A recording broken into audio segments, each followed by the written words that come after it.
So it's like, okay, why are you even putting two different currencies for something? So let me suck Fortnite's a little more. Sorry, was that too crass? Oh boy. So let me talk about Fortnite some more.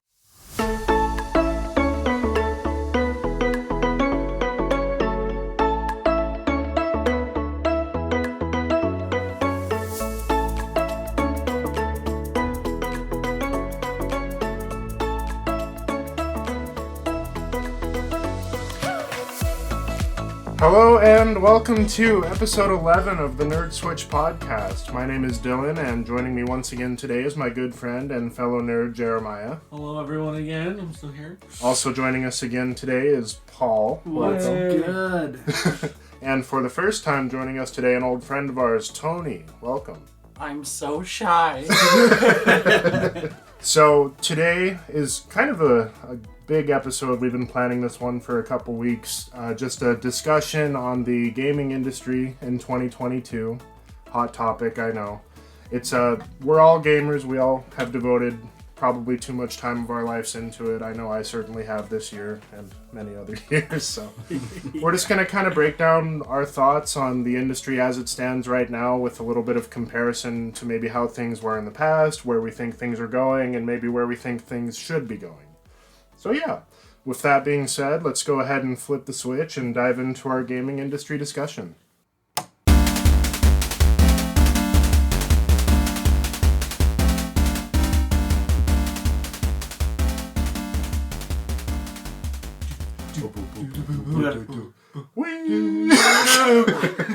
I freaking love when you're like just the transition of flip the switch into good stuff. Alrighty, so to get us started today, we're going to talk about the good, which is a much smaller section than the bad when it comes to talking about... Small, minuscule section. Yeah, but with gaming, there are a lot of things to like, especially the games for the most part. But our history of it, our memories for it. I've been gaming since I was like 10 or maybe earlier. I don't remember when I got a Game Boy, but my first game was like Kirby or something. So yeah, it's been a long time. But one thing that I do think is good when it comes to the gaming industry is just the general growth. Every year we see gaming get bigger and bigger. It's earning more money. Developers are getting more ambitious with a lot of their projects and their hardware. We just got a new console generation, which is exciting. PCs constantly getting new components with their graphics cards, despite constant issues with scalping and all that fun stuff. So. Yeah, no, I mean, even if you look at the technological advances we've made in the last 20 years, from, I mean, simple things as, polygon count and stuff like that has come from the increase in technology and processing power from your different processing units and whatnot. It's just, I mean, it's insane. I remember seeing this little meme when I was like a couple years ago. And it was like, it showed this little army game that I used to play as a kid. Don't even remember what it was called. Like, it wasn't like Call of Duty or something. It was some other little game that, I think it was on the N64 or something like that. But I just remember it being so much more graphically impressive than it actually was as a kid. Right. And so now I see games now and I'm like, yeah, like games before have nothing on the games now. It's ridiculous. I noticed that a lot too. I'll think back on a game I played forever ago and I'm like, man, that game was so gorgeous. And then I'll make a nostalgia trip over to it and play it again. I'm like, God, this game is hideous. So yeah, it is really impressive what they've been able to do. Even some examples this year with like Elden Ring and God of War, like you're just getting games that look pretty unbelievable. We're getting to that point where we just keep developing new ideas, new theories on how to make gameplay better, make more better stories, and I love like the progression of it too. Right. With, like you said, Elden Ring itself, like I feel like that's just such a large development that they were able to achieve there from all their previous games. Yeah, you get these large AAA studios, and they're able to put people to work on these projects in mass numbers. So, like some of these games take a lot of hands to push out, which makes it even impressive for the smaller games when we get indie titles that are still as impressive as they are now.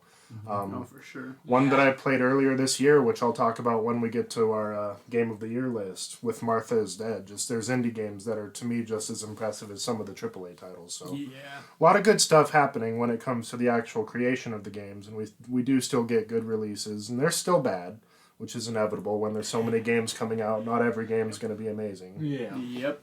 But yeah, just the industry, right?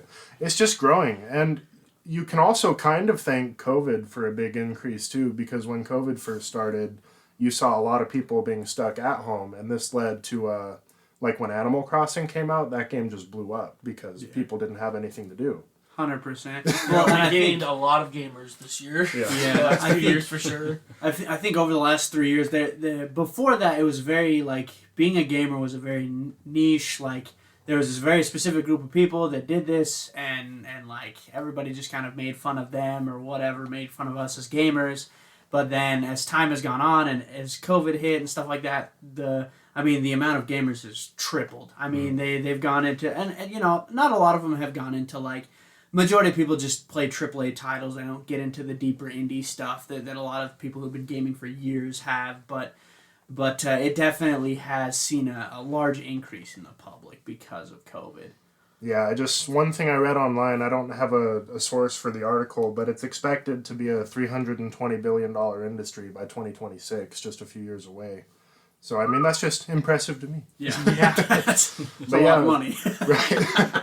So, yeah, good releases, good growth in the industry. Like I said, hardware's improving constantly.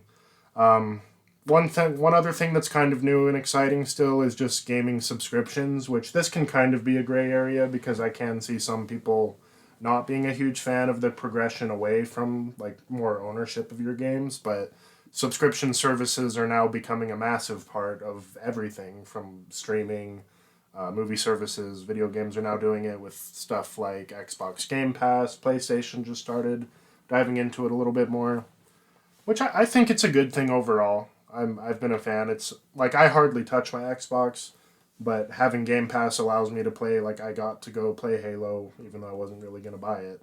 So yeah. And then lastly, in the good, which also kind of falls under a gray area for me, is just software as a service. This is the idea that games are pushed out more as a live service rather than a kind of permanent release, if that makes sense. But we see this with games like Fortnite, I know, Warzone, PUBG. Fortnite. Shut up, Tony. They just put in Deku for My Hero. Oh, man. That game has the changed Detroit so Smash. much. Oh man, you can watch Geralt fight Kratos. Yeah, that's sick. I think there are elements to it that are super nice, but I also think there are elements to it that they give developers a little bit, well, and less developers, because I feel like developers, like an artist wants to release or sell or whatever their work at its master point. Mm-hmm. And a lot of times, you know, these higher level CEOs and stuff like that are trying to push out games and stuff like that, and I feel like because they're like more okay with these games as a service type deal, it has caused more games to be released unfinished. Right. Yeah, and when we are going to switch over to talking about general development in a second, and kind of how that's changed, but that is why I put it in a gray area, because it can be a good thing if developers are still willing to release a good product, which unfortunately has been one of the issues as of late. But. Although I can say, like, from what I've heard from just people that I've talked to and friends and stuff, like, I've played 2 matches of Fortnite in my entire life. Never really got into it. I have heard from a lot of people it kind of seems like the general public has, you know, started to appreciate more of the direction that Fortnite has gone in over the last, like, couple of months. I don't know if it's just, like, the building construction stuff that they've, like, kind of adapted to or taken away or however they work that out or, you know, a couple of different things. But, I mean, that's with Fortnite specifically, obviously, but... Well, I've been playing Fortnite since literally day one. Day one, yeah. It went through its ups and downs. There was a period where they took out fall damage, which made building insane, and I quit playing it then. But I came back, and especially when they added no build. Yeah. That is my favorite mode. I'm just sticking with that. No Yes. build Way to would go. be more fun to me because Yeah. I don't know how people have the time to memorize these I don't hand know. These builds movements and they stuff. need Oh to my do what they gosh. do in that Yeah. game. watching because I've watched a couple of professional tournaments and stuff for like a bunch of different games, but I watched like maybe 5 or 10 minutes of a Fortnite one, and watching them build, oh my gosh, dude, it was crazy. Just battling in the air at the Oh end my- of the game every Right. time. The movements and stuff are just, I mean, it's insane. I don't know. But yeah, let's go ahead and switch over to talking about kind of the development before we dive into talking about the bad, because the way that games are developed does tie in a lot to video game quality. So there's two kinds. I did some research on this before we started, but so more traditional video game development is called a waterfall.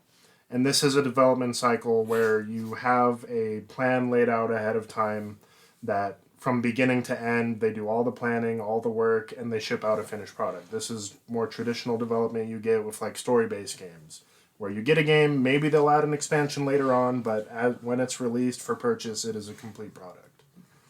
And Agile, which is the other development style, kind of flips this on its head. Instead of doing a long roadmap with a finished product at the end, Agile focuses on like short bursts of work where developers are maybe putting in like 2 weeks at a time. They're shipping out a product with a plan to then change the product in its following weeks of release, which is good because it allows them to listen to feedback. Like if the community has certain praises or dislikes on release, they can then easily adjust it.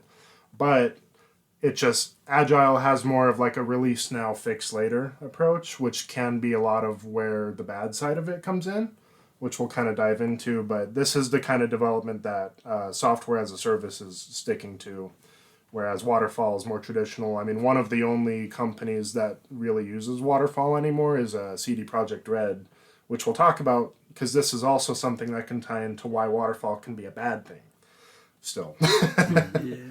So yeah, with that being said, so like some good examples of Agile or software as a service is stuff like we said, Fortnite, Apex Legends, Warzone, GTA Online is a big one. That one's still massively Yeah. popular despite being like 10 years old or however old it Yeah. is. I grew up on GTA Online. My kids will probably end up. Hey, hopefully GTA 6 comes out. soon. Yeah, seriously. But when you look at the bad examples of Agile development, you have stuff like Halo Infinite, which a lot of people complain because it didn't release with everything they promised, didn't really release as a finished game. And that game is one of the quickest examples of a AAA title dropping in popularity in terms of how many people are actively playing the multiplayer. Battlefield 2042, Ooh. another really big one. Ooh, yeah. Yeah, that game just straight out should not have Yeah, released. that was Dice is stinky. falling. That was stinky. Other examples like Star Wars Battlefront 2, which had a lot of controversy on release, Fallout 76, another example of a game just releasing in a state that it shouldn't have. And then lastly, one is lesser known, but Hitman, the recent Hitman game was released. Oh, Hitman 3? Yeah, Specifically, okay. and the one before. So that one we'll talk to when we talk about some of the game developers. But that one has kind of an interesting story because that's a case where the developer was kind of forced to do something they didn't want to do. Yeah. Yeah. So yeah, that being said, we'll, I would love to see how much of that actually happens. Right. Like, because I bet it happens all the time. Like, just working in the background of all these devs and Right. these higher ups that just clash and stuff. Like, I'm sure there's a lot of cases where developers are forced to make a game not in the way they want to make. And that is an unfortunate thing when you're dealing with corporations and all that stuff, you know. most definitely. But yeah, so with the good stuff and development aside, we can kind of dive into the meat of our subject here with the bad. And I broke it down into two different segments because I feel like that's a pretty easy way to approach it. So the first part with the bad I want to look at is development. And then we'll talk about the money side later on, which will be the second part. But the biggest thing that a lot of people look at when it comes to video game development is the developers. And there are some really infamous studios that have kind of a bad rap now. kind of the biggest, most recent one that I think a lot of people are mad at is Blizzard, which is now joined with Activision, which is like, hey, let's take two of the worst video game companies and then just put them together. It's a great idea. But yeah, Overwatch 2, recent release. This is one that kind of has a lot of people looking at them not so fondly right now, because if you guys don't know, Overwatch 1, which was really successful, was kind of just forced to shut down to release Overwatch 2, which I don't think has ever happened before. At least not that I know of, as far as like a video game sequel. Yeah, as far as like immediately afterwards, I mean, they shut off the servers like I don't eventually. Even, yeah, like eventually, yeah. But like, I don't think any of like at least major AAA titles. I don't think I've ever seen any of them shut off servers like right after. Only thing I would say about that is they're the same game. Yeah, they're not like two separate games, and all of your content from Overwatch 1 is in Overwatch 2. So to some extent, yeah. For the most part. Yeah, for the most part. I mean, some characters are just gone though, aren't they? Due to like bugs or something, yeah. I thought. Oh, yeah. I don't know. I like played it for about 2 weeks and then I was kind of done. I never really liked Overwatch, so I'll be honest. I did put a match in shortly after it came out, and yeah, I very much walked away with the sentiment like it just plays exactly the same to me as Overwatch 1. Yeah.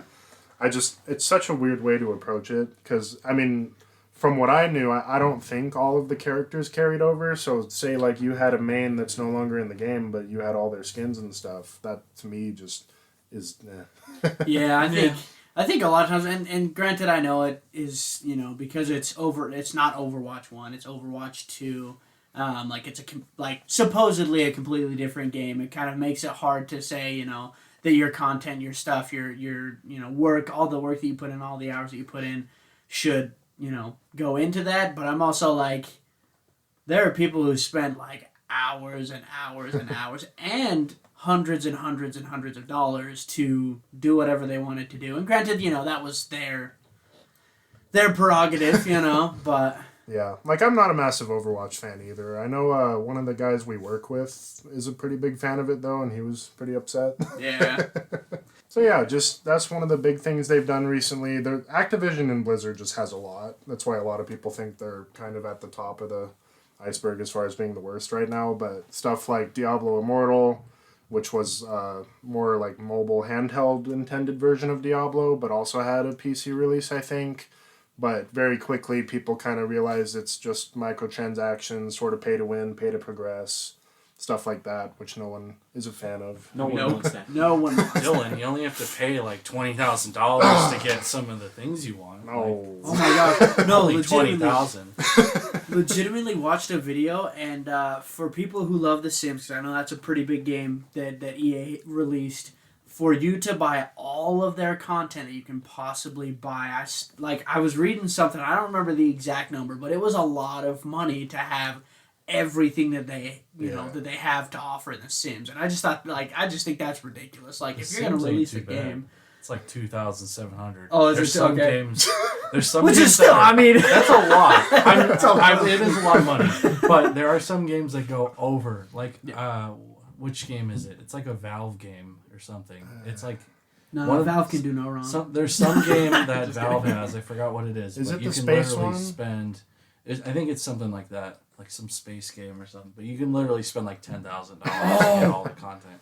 It's crazy. My gosh! Yeah, no, I know exactly what you're talking about. Because I'm not justifying that The Sims is a good business practice or anything. I'm just saying it's not the worst. It's not the worst. 2,000 isn't as bad as 20,000. Yeah, and you saw something similar with Battlefront, which we will talk about EA very soon. But to finish off, like Blizzard and Activision, you also just have the continued stuff going on with Call of Duty. They've just been dumb routinely, because, I mean, back when Advanced Warfare came out, you had the introduction of loot boxes, which then became a very large video game practice with a lot of games, which thankfully not so much anymore, but has instead been replaced with battle passes, which we'll talk about. I'm not a big fan of battle passes personally. No.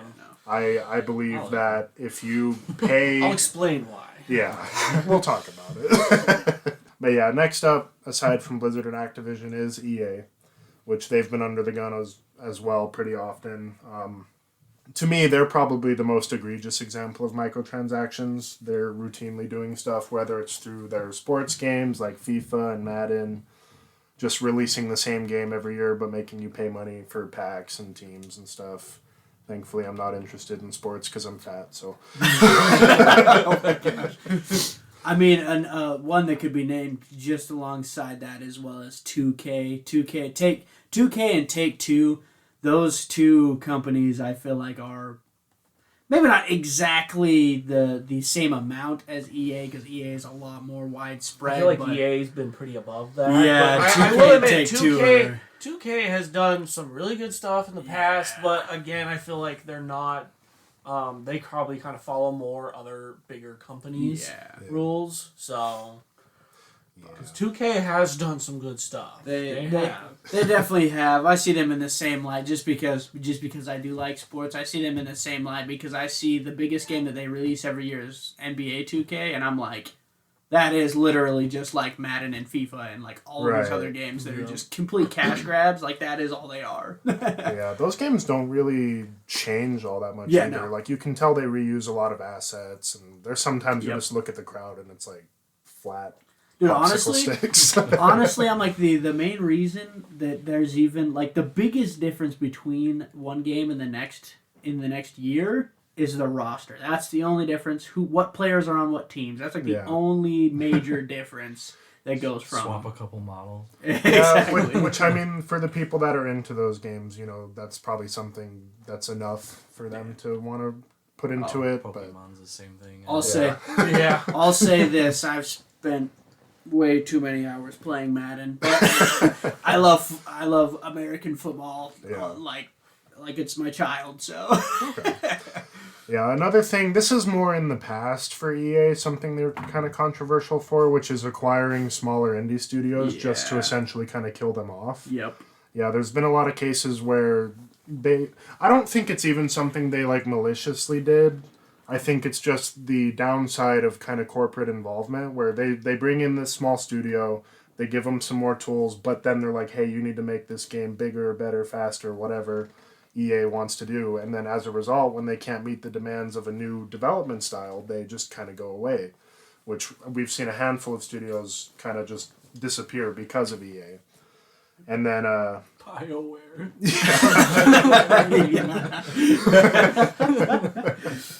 Oh man, I forgot about Mass Effect. And then we already touched on the sporting franchises. Another big thing with EA is just regularly pushing out unfinished games. Like we said, recent example with Battlefield 2042.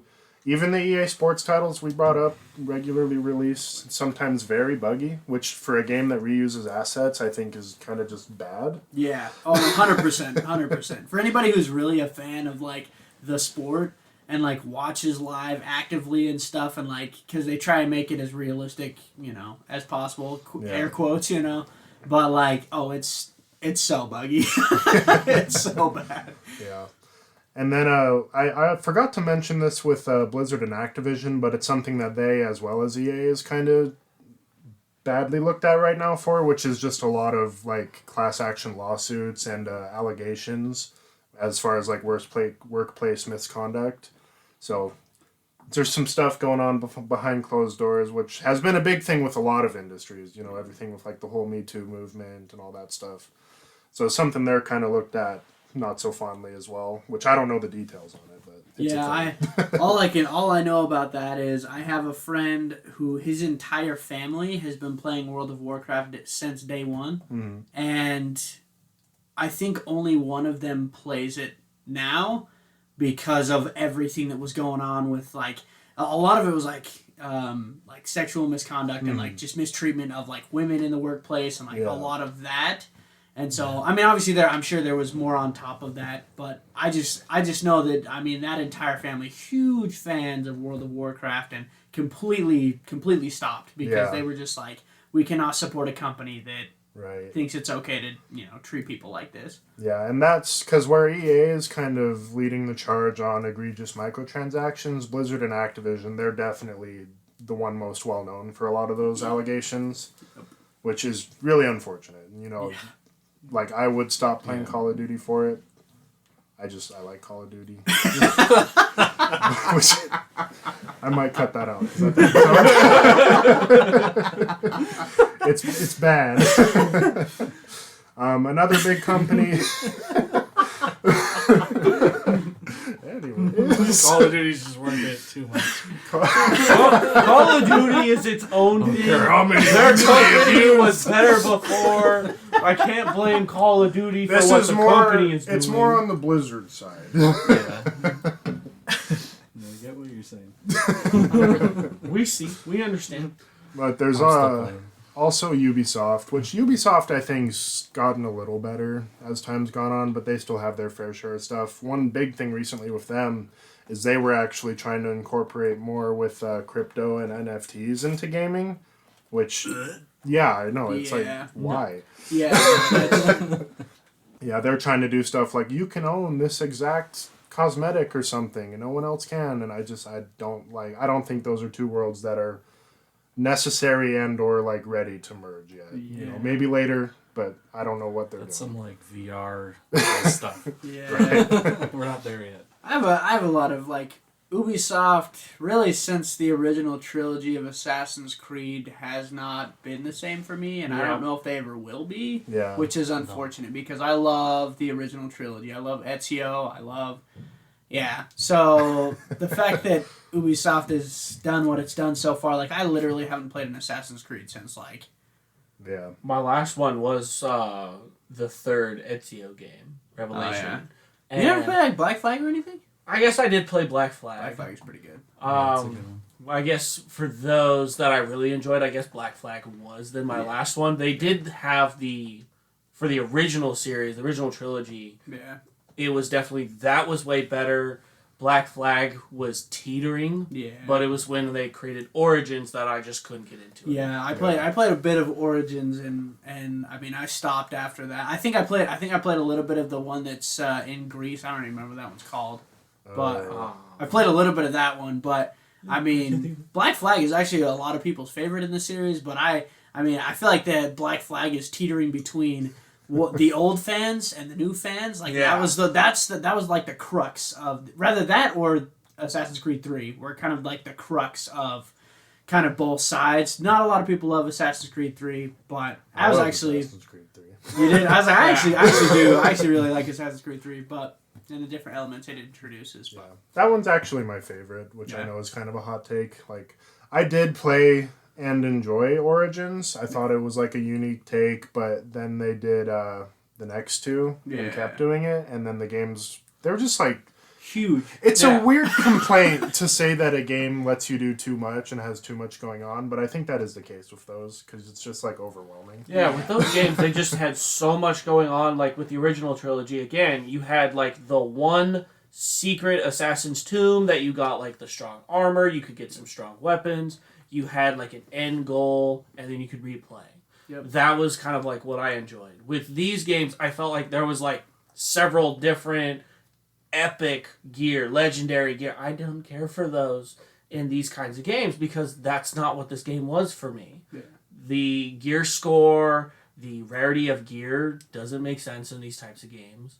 And then you're an assassin, so I should be doing this stealthily and in one hit or maybe two. No, you just not gotta 500 hits and making sure I'm doing the right number of damage. stab him in the neck like 7 times, then he'll die. But I will always say that I love the. I mean, I kind of brought this up when we were talking about God of War, but I will always love the finishers of every Assassin's Creed. I love those so much. Yeah. I mean, the number one thing that I remember playing the first 3 games is sitting in a whole group of guards, like, trying to fight you. And obviously, you know, in Assassin's Creed and Ubisoft, the way that they have their fighting mechanics, like, it's only one person's attacking you at once. Mm. And so you're literally just doing a counterattacks every time, and it was just, like, all these kill animations and stuff. Loved it. Yeah.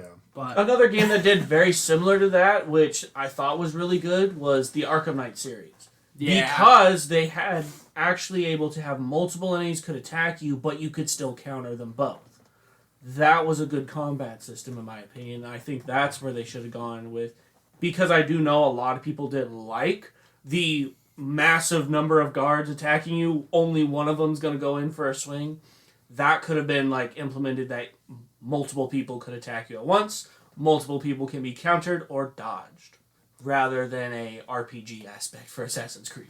Yeah, and I mean, with the new Assassin's Creed games that are coming, they are kind of going back, hopefully. Game. So. That's what I'm hoping. Fingers are crossed. Well, and everything pushes you to, like, another part of it is just, every time you hop into a new Assassin's Creed, they always pop you right into the shop or announcement shops or, like, just different stuff like that. And I'm like, I just don't, like, I don't play games to feel like I'm playing a mobile game. Sorry for you mobile gamers, but you guys just get completely, ads and everything shoved down your throat.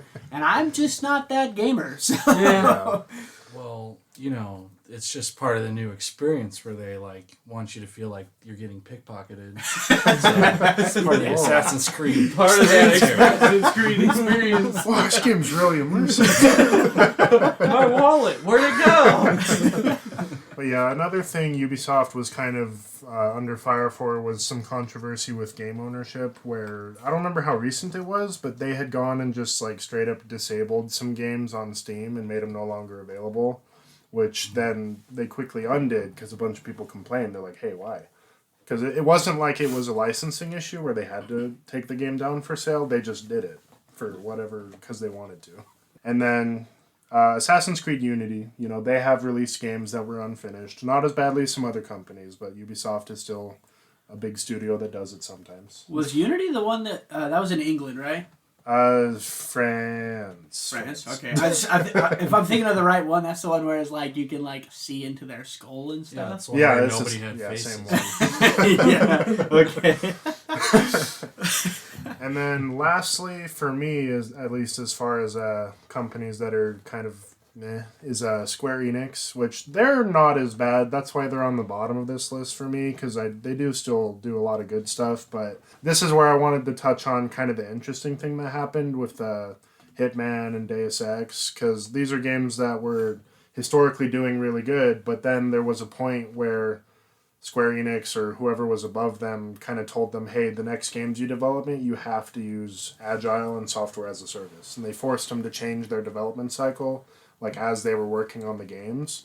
And while Hitman and the most recent Deus Ex weren't necessarily bad, you could tell with the drop in sales and everything that it definitely had an impact, to the point where then the following year, those games were no longer planning for sequential releases. We did eventually get Hitman 3. But yeah, that's just kind of an interesting shift where they were kind of forced to adapt, and as a result, it actually kind of hurt them. And then one that, for me, is kind of a big thing from Square Enix is Marvel's Avengers. This is, yeah. Forgot about that. Yeah, so they made ties with Marvel, and then, that was the first big game they put out, which... terrible way to try and start that. But. Yep. You guys like big feet and big hands? Talking about loot boxes. Yeah. Yeah. A game where the Hulk needs to wear bracers to be stronger. Yeah, just I'm sure, I know there's people that still play it now that like it, and I'm sure the game's improved over time, but... No, I don't understand those people. Yeah, that game's a mess. But yeah, we did later on get Guardians of the Galaxy from them, which I actually think is pretty underrated, and a lot of people didn't play it because of Avengers. Yeah, I've never played it. I actually think it's really good. You want some advice on how to make a Marvel game? Talk to Sony Spider-Man company. Mm-hmm. They know how to make a superhero game. Right. Insomniac was the perfect company to do that with their web slinging and the grappling hooks and Ratchet and Clank. I saw that it wasn't in Marvel's Avengers, they added Spider-Man's character to it, where they did their own take on a Spider-Man, and people compared Insomniac's game that came out a couple years beforehand to the new Spider-Man. The differences were just insane on how Insomniac did such a better job than this company could have done. Yeah. Did Insomniac make the Infamous games? They did. That's also a really good. See, we've got our good companies Yeah. out there. We've got our good Sucker companies Punch out is there. really good too, Yeah, but I've they never heard didn't. of that one. What They're else? the ones that did Infamous and the new Ghost of Tsushima. Oh, Everybody loves. Who Ghosts else? are from Software? Nope, it's from dang, I thought- Sucker Punch. I love Sucker They're very Punch. comparable. Yeah.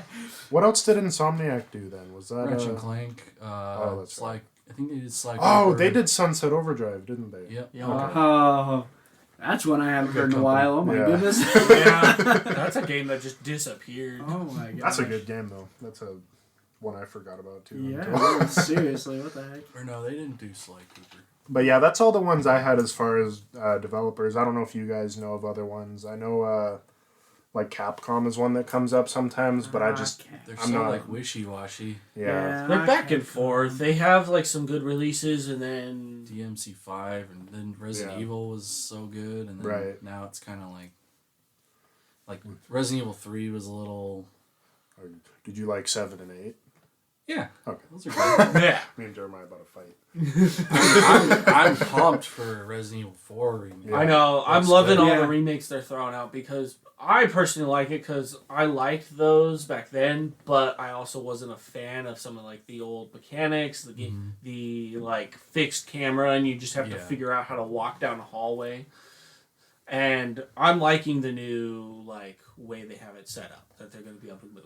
I can definitely say that there's a lot to it that was with like the cameras and stuff. There was a lot to it for, as far as like nostalgia goes, but then also like adding to that element of horror Yeah. a little bit. Like I just feel like just the way that they were built was good for that time. You know, obviously And for that there's time, I'd there say. are like things that they can improve upon and stuff and but I can definitely say that I mean as far as nostalgia goes and like all that like yeah it's awesome. It's a little off topic, but I do have like some weird nostalgia for. I wish game developers would sometimes like Resident Evil would just like make a new Resident Evil, but in like the older style, but Oh, like yeah. revamped with like good graphics and stuff, and make the gameplay like more fun, make it simpler. What would be more impressive to me is if they made it an option, because we've seen them Yeah. before go in and like add a first-person mode or I mean, they a just did. third-person mode. Yeah, they just added the third-person mode for all of Resident Evil 8. So Yeah. clearly, they can make that an option. So if Okay. they could go like really above and beyond and give you a whole option to play like the old style, that'd be pretty interesting. It would take a That lot. would be insane. Yeah. I just meant like just like a game like that they don't put like their whole team into or anything, Yeah. but just A like small game, kind of just like a smaller Resident like Evil. a $30 game or experience. something. A game that a gaming company that I mean this isn't a bad gaming company. In fact, all of you people who play PlayStation or have Sony consoles, Naughty Dog. I will always love Naughty Dog. Mhm. Naughty Dog is phenomenal. Yeah, they've consistently been good. I still don't like, and we'll talk about this later on too. I don't like that they're remastered The Last of Us. Yeah. That one was Don't like that. questionable. Yeah. There's some other games that they could have remastered that I would be more happy with. But Yeah. I mean, I wasn't that surprised after they remastered it for PS4. Right. I was like, okay, so it's coming to PS5. Yeah. I wasn't too upset. So I yeah, kinda expected that. right. But Last of Us 2, what's your take on that?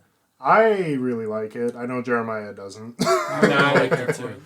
Yeah, I know. Like, I don't know. For me, the stuff that people didn't like about it, I was fine with, and I Yeah, liked its take on a more brutal. A lot of people complain like Ellie's too dark and brooding, Oh, and I'm like, it no, was so I love cool. that. That's not the problem at all. I was like, if that's your Some issue, of her then you kills. should like actually go look into what it would be like to live in a post-apocalyptic Yeah. world. Yeah, and then other people too were like, no, this girl has muscles. Ew. And I'm Oh like, my god. That's a complaint. That's it's- because it's because they want her to have a traditional big boobs view of life. Oh, okay. That's what they want. That's would- what they want. you can't kill a zombie with Genshin boobs. Impact players. Oh, the cry of MMO people. Unless it's an Oh anime. my I guess you can do that in anime. But Yeah.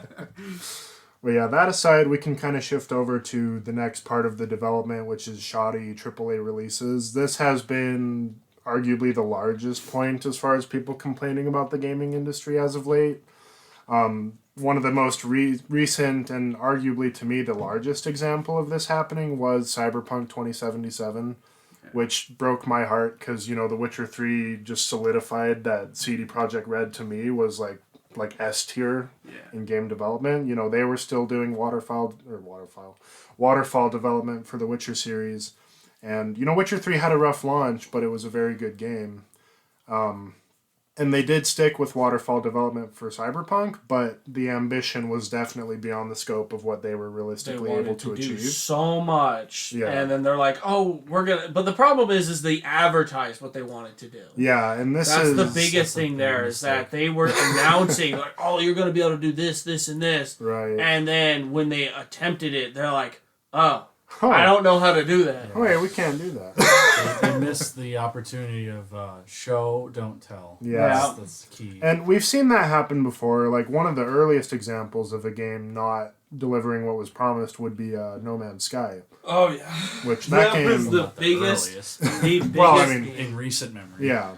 Because that game's like completely turned around, and I haven't gotten back into it, but I know it very much The change has. for that game now is phenomenal. Yeah. They definitely have everything that they kind of promised for you, Right. which is really crazy. I also even like the reason I don't play it as much is like I'd play it more, but in my case, I think it's too big. Yeah. Think of like playing Minecraft, how some of the Minecraft worlds can get massive. Mm-hmm. At least all of your resources are right below your feet. You know, in No Man's Sky, you have to gather what you can on one planet, maybe travel to the other 2 planets that are there, or you have to leave that entire system and go find 3 other planets that might have what you're looking for. You're having to change so much difference. There's so many craftable items. I just felt a little overwhelmed while trying to play it. Yeah. I feel like another game that kind of for me, at least graphically, because I feel like a lot of the issue was, or like, I mean, besides just straight up bugs, like a lot of the things that people were pretty upset about was how graphically they were, releasing it and stuff, and like the ray tracing and all of that was supposed to be, this crazy graphically intense game. And another game that I kind of remember being pushed as super graphically intense was for everybody who was kind of paying attention to the PS4 release with Killzone, and it's Killzone Shadowfall. Oh, I thought you were going to say Watch Dogs. No. Oh, Watch Dogs was also super bad graphically. But it was like when it was released, or like upon release, they had all these videos that they had released to the public, and everybody was like, "Oh man, like the PS4 is going to be like ridiculous because of all these graphical, this specific game." And then it was released, and it was horrible. Yeah. And I mean, along those same lines, just like you said, not Naughty Dog. Oh my goodness. CD Projekt Red. No. The tech guy, and he's like a freak. What is it called? Oh my gosh, you just said it. Watch Dogs? Watch Dogs. Yes, Watch Dogs. Yeah, sorry. Oh my gosh, I blinked so hard on that. But yeah, no, Watch Dogs. Watch Dogs is the same thing, man. Like, yeah. Yeah. It's just, like, to tie back in, it's just with Cyberpunk, they definitely promised more than they could deliver. And I do think this is a game where they should have just foregoed trying to push it to old consoles. Because you saw it hardly work on those upon release. Like, it was functional, but this is a case where the game was actually, like, pulled from some stores because it's just, there were so many people complaining. And it's a really, like, CD Projekt Red definitely took some reputational damage from this release, which sucks, because I really do think they can be a really good developer. With Cyberpunk, you saw them actually shift, because like I mentioned earlier, CD Projekt Red typically stuck to waterfall development, but because of the launch of Cyberpunk, they had to actually switch to Agile and give it more of a live service approach to continuously patch and update the game in the weeks after release. And it's a game that's still seeing improvement, and I think it is playable now. Like, right now, it's a fine game. So far as what I've seen is I was actually able to play it. Like I said, I could not get past the first mission. I think I did like that intro where you meet your friend and you go do the tutorial walkthrough. Yeah. I could get into there, but as soon as I left, it would stop working. But now it definitely seems to be working. I was able to play it a little bit longer. What did you all play it on then? You played it on... So my initial playthrough was PS4, which PS4. I guess I was just one of the lucky ones, because like it 90% worked for me. I didn't really have a lot of issues. I played it a bit on PC. Yeah. I didn't put too many hours into it, not because it was glitchy or anything like that, but it for me, it wasn't engrossing enough to keep me playing for very long. Yeah. I had the same experience. So. Yeah, that's kind of how my experience. Like coming back to it, I tried a bit. Some of the gameplay just doesn't really pull me in. I felt. I'm different. I've beaten He's the game. different. I've done. I mean, I did all 3 life path playthroughs, so I have played through the game 3 times. I've had like a lot of my other friends have played it. Like you have played it. My friend Tommy has played it. Yeah. And I don't know. I've tried to get into it, and I just feel again. This could just be like the fact, like look at Origins, like Assassin's Creed Origins. I don't really care to grind out my gear throughout the campaign just to play through all of the game. Do side I don't quests even and think stuff. it was grindy though. Like it didn't really. The level of your gear didn't really matter. I feel like it's already. I kind of. I just didn't like the combat necessarily. Yeah. Like I got in a like I probably was playing the game wrong. I don't know, but I got in a fight with some like random gang people like out of the starting area. Oh, I'm like, yeah. okay, these are probably people I can fight, and like I shoot him like 20 bullets into the guy, and he's still not dead. And I'm like, okay, I get your cyber enhanced, but like, damn. Yeah, like it still has its problems, but I did in the end enjoy it. See, a game like this, like I kind of think of the game Dishonored. You know, you have like a stealth aspect, or you have a go guns blazing and run through. And I just felt like the stealth side of the game is super slow, where you're barely moving around. But then again, I was early game. I have seen that there are some really cool advanced items you can get, and I think the start for it was just a little slow for me. Yeah. I think for me the main thing that still has me disappointed with it was just that they never did what they said they were going to do as far as like life paths go. Like they initially said it would have a very big impact on the game, but like if you go play it now, even still, it affects like the first 20 minutes and the last 20 minutes. And outside of like minor dialogue differentials, that's pretty much it. I feel like some of it was just like it was dialogue options. There Yeah. are some options you don't have if you didn't come from this backstory. Yeah. So yeah, that part's still the biggest letdown, but yeah, that's just like the most recent, largest example to me of a game just not releasing in a playable state. And there's other ones to talk about. One that was kind of more minor, but like the GTA Trilogy Definitive Edition. I don't know if you guys even looked at that one. No, that was bad. I didn't get that. I saw it though. Yeah, it was like it wasn't even really a remaster. Like I think they were just going for improved gameplay as far as frame rate and stuff goes. But how does a game that old still release like borderline unplayable? Like that's what blows my mind with that one, especially from Rockstar. Yeah, no, Rockstar is pretty. I mean, I feel like at this point, I mean, between like the Red Dead Redemption series and I mean the 2 games, I shouldn't say series, but you know, RDR and GTA, that they have the point at which they have released, besides Grand Theft Auto Online, because upon its release, it was garbage. Still fun because it was so glitchy, but Yeah. again, it's just one of those things that I mean, almost okay. One of the like, and this seems kind of like.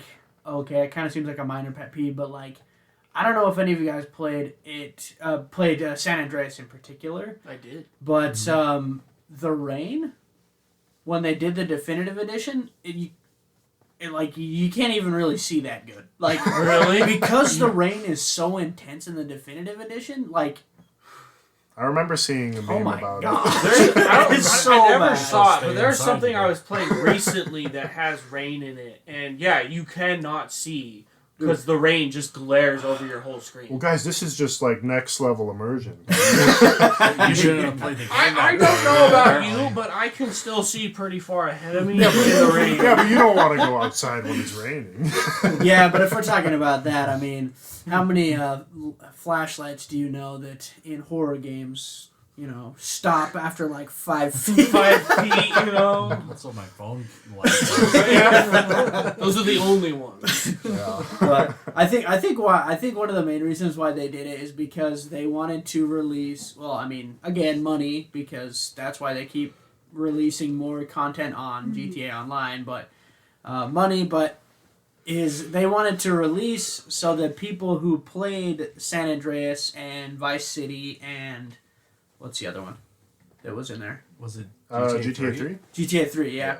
So the people that grew up playing those games can play those games now with the modern controls. Yeah. I don't think graphically people cared as much. Like because of nostalgia, like if people wanted to play San Andreas, they would go back and play San Andreas as it was. Yeah. So graphically, I don't think it was that like, oh man, like but controls wise. Yeah, I think it's just the fact that like they're old games and just that they somehow released them in a worse state than they were in their initial release. They need to remake GTA 4. I would love that so much.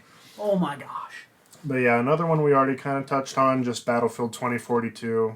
I don't know if you guys have seen all the like tank memes and all the stuff with that game, but that game had a very rough launch. Just unplayable. Not playable, but unplayable.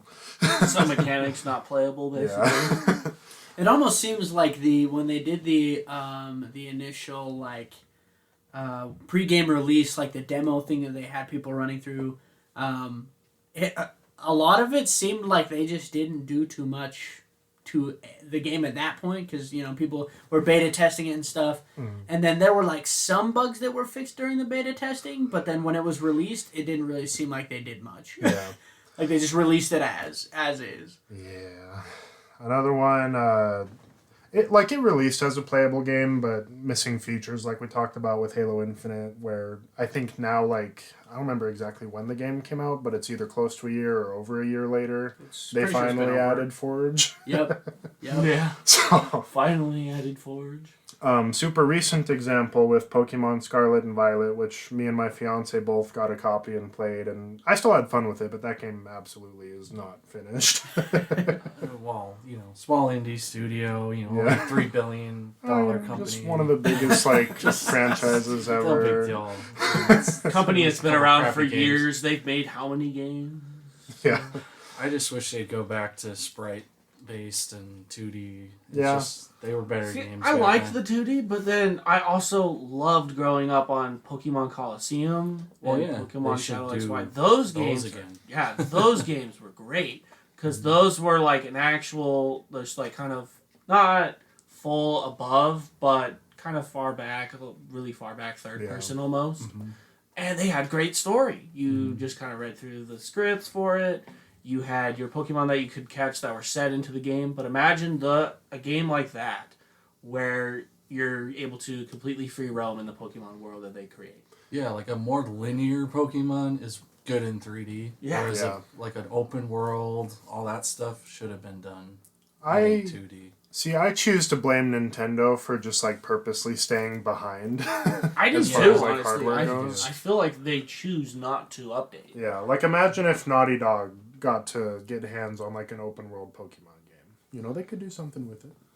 Well, and I think the way that Nintendo operates is also very they're very family friendly. In to the general public, obviously there's the side of Nintendo that is less so, but I feel like generally speaking, the games that Nintendo releases that are directly attached to Nintendo or are exclusive to Nintendo are more family friendly and more so I feel like they're able to do that because they have a loyal fan base that doesn't necessarily the amount of people that I've talked to about Nintendo, they don't necessarily super care about the graphics or I mean the amount of processing that these devices are able to push out. They're just happy to be playing Animal Crossing. They're just happy to be playing Super Smash Bros. Or whatever. They're just doing their thing. So they're not going to be the majority of Nintendo people are not those who are nitpicking oh, you don't have 4K graphics or you're not running at 60 plus frames per second or Right. whatever. Well, it's I get the approach they're making with the way they make games, but then again, if you're going to stick to that approach and try doing a more ambitious project like Pokemon in an open world setting, don't do something that you don't have the tools equipped to do. Yeah, no, it's true. It's true. Just, why don't they get some of the Breath of the Wild team Right. and just work on Pokemon Yeah, for make a Pokemon. year. That's all they take for their development cycle anyway. Right. And then last one on the list here is one that I'm sure both you, Jeremiah, and you, Tony, are probably still a little sad about. I'm so sad about this, but that game is Anthem. Oh god. I Biggest waste of money outside of Dishonored in my life. know. Biggest letdown. I was stoked for this game to come out. I loved the idea of it. I was like a huge Destiny player, so I was like, okay, I'm ready for something new. I loved the idea of where they were going to take this, and they just crashed. They quit everything. They literally were still updating this game, and then one day they're like, nah, we give up. We quit. Right, yeah, they just straight up, like, initially they said, we're going to make it better, we're going to overhaul the game, and then, there's nobody was playing it anyways, so... Nope. They Because the just first part of the did a game piece wasn't on it. playable. Well, and I think they realized that they had released such an unfinished game that at that point, if they were to actually do everything that they wanted to do to fix it, it would be a practically completely new It would game. be a completely different game. I mean, what sucks to me is the fact that they were saying how this game was like 6 years or longer in making. development. Yeah. Yep. And it's like, you were working on what for 6 years? How to fly, I guess? Because that was the only thing they did good. Yeah, like that the was flying really was fun for Yeah. like 10 minutes. Yeah. It was a good way of traversal, in my opinion. And then I loved the dodge mechanic for all different characters. The tank character just brought out a shield, which was hilarious because you could just fly into people with it and it would hurt. It was fun. I loved the combo system of like actually having elements that you and your teammates or you can just combine together to do a ton of damage. Yeah. They had a good system. They just didn't do anything with it. Yeah. Yeah, it's sad. It Makes is. It was such a letdown. My cousin convinced me to buy that game. I have it still on disc, and I just don't know what to do with it because literally they at GameStop, it is a penny. Wow. Oh my gosh. It is a penny. Holy. You Snap will- it in half and you'll get more worth out of it. Yeah. Yeah, I did watch reviews for it, and I initially was going to change my mind and not buy it, but then Jeremiah was telling me to buy it, and you suck. And you suck. Oh my gosh. Yeah, that same thing happened to I me. thought it was good. I actually was lucky enough not to get into it. I saw a couple of things and I thought the premise of it was interesting. And there's very, very few games that I will buy at release or near release. Usually I wait to see what the reviews are and stuff. Yeah. But yeah, that was one game that I did not buy at release, and glad I did not. It's just so... Because, like, if you watch a trailer for the game, it looks incredible. Incredible, Like, right? it's just when you get in and play the game, it's so shallow. Oh, Which I is can- just, like, I can crazy. say this. I definitely I can't talk any crap to you guys because I was fully bought into Cyberpunk 2077. So Me too. I was fully bought into that. So I completely understand. I was on the hype train. I was burned by Anthem by that point. So I was leery-eyed. Yeah. I mean, I feel like it's been this whole year, how many games I've actually like been able to play day one and enjoy has been like 5 of the games that have been really good. The rest of them have all had problems. Yeah, I mean, So, this year I've been way more leery, and with how many games I'm already like putting on a wish list for next year that are coming out, I'm being very cautious. Like we even talked about how the new that Diablo played. They're making Diablo 4. Diablo 4, yep. And yeah. I'm looking forward to it. It I'm does look hoping. cool. Because I'm scared. hoping it looks good, but I am scared. Yeah, I've played and finished every single Diablo, and I'm pretty excited for Diablo. It looks 4, so good. I love that it's going to be cross-play. Yeah. It's going to have a cross-save. And they're going back towards, like... They're kind of keeping what they did with 3, but they're Yeah. going back towards, like, the darker aspect. Yeah. Rather than a colorful world like 3 did. Yeah. Yeah. And I mean, we were even burnt by Callisto Protocol not too long ago, which is still Yeah. a good game, but I mean, as far as what I think a lot of people were like expecting. What we were It does- expecting I was saw definitely trailers look different. cool. Yeah, it's still Yeah. good. It's just I'm not. still, I'm like, with this though, I am more cautious with how like the next Dead Space is gonna be, because again, it's a recreation of a game that came out forever ago. Some people have already pointed out, for some reason, Isaac looks like Adam Sandler now. No clue why. God. Someone has a photo of like Isaac's helmet off, and it looks like Adam Sandler. I don't know if that's a legit photo or what, but it's funny. That's hilarious. Oh my gosh. They I like couldn't, this new direction. they couldn't afford to get the original actor back. So. So they just have Adam Sandler playing Isaac. Yeah, The monsters comes in and what's like an Adam Sandler line? I hate Adam Sandler, so I can't tell you. What's wrong with Adam Sandler? He's not good. Okay, so now we're gonna have another episode And it's all gonna on be Adam completely on Adam all Sandler. about Adam Sandler movies and why it's good. All right, I sounds thought good. the same thing for a while, Dylan, but then with my girlfriend, we've been watching a lot of Adam Sandler movies, and it's funny. I and heard. have you seen Uncut Gems? Yeah, I was just about to say. I heard that one's movie's good. I haven't really seen good. You should check it out. But yeah, jumping aside, I don't know if there's any other releases you guys are maybe a little more tied to that were disappointing. That's everything I found recently, but Well, I mean, we kind of talked about this earlier, but every Madden ever. yeah, Just good. right. I got one. Kingdom Hearts 3. Oh yeah. Oh, yeah. Built up for 10 years outside of the, spin-off things. The 2.8s and 7.85s. But, X Final Remix. But Kingdom Hearts 3 was very disappointing. I was let down super hard by it. And So- I'm very wary of Kingdom Hearts 4. So what was the issue with that game? Because I do remember it being kind of critically panned, but was that just due to like a different direction or? So, here's the thing. Kingdom Hearts 2 has probably the best combat system I've ever played with in a game. Like, bar none. And going from that to Kingdom Hearts, all they had to do was be like, we made it Kingdom Hearts 2 again, Yeah. but better graphics. And they didn't. What ended up happening was the way their combat works is there's a system where occasionally, randomly, you'll be able to spawn a Disney ride and it'll be cool and flashy and do a bunch of damage and it's fun. Yeah. And you're like, this is cool. And then it happens again. And again. And again. It happens like 30 times in a row. And you're like, this is dumb. I hate this. And That there's was- no way to disable it. See, that was my complaint with the death animations, like we talked about in Callisto Yeah, Protocol. death animations Like, just constantly happening. Oh, that's so gruesome and awesome. Oh, it's happening to me again. Oh, again. Oh, this is kind of annoying now. Exactly. That's what Kingdom Hearts 3 suffered from. Yeah. And it would have been a lot better if they just stuck away from the game playing itself and just had you be able to play the game. Hopefully they go a different direction in 4 and they learn their mistake. That's what I'm crossing my fingers for. But I'm going to wait to buy that game.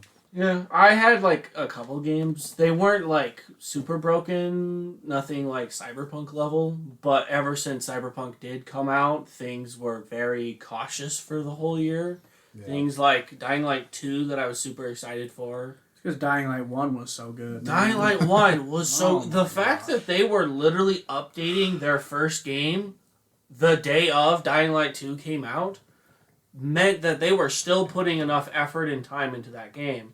And I was expecting same amount of effort from 2, and I just felt like I wasn't getting it. All I can They're say, getting better, which all is I good. can say with the second one is that it may be like there may be some like glitchy stuff and like some stuff that like isn't super great mechanically, but I will always remember the second one is for the drop kick. I will always remember for the drop kick.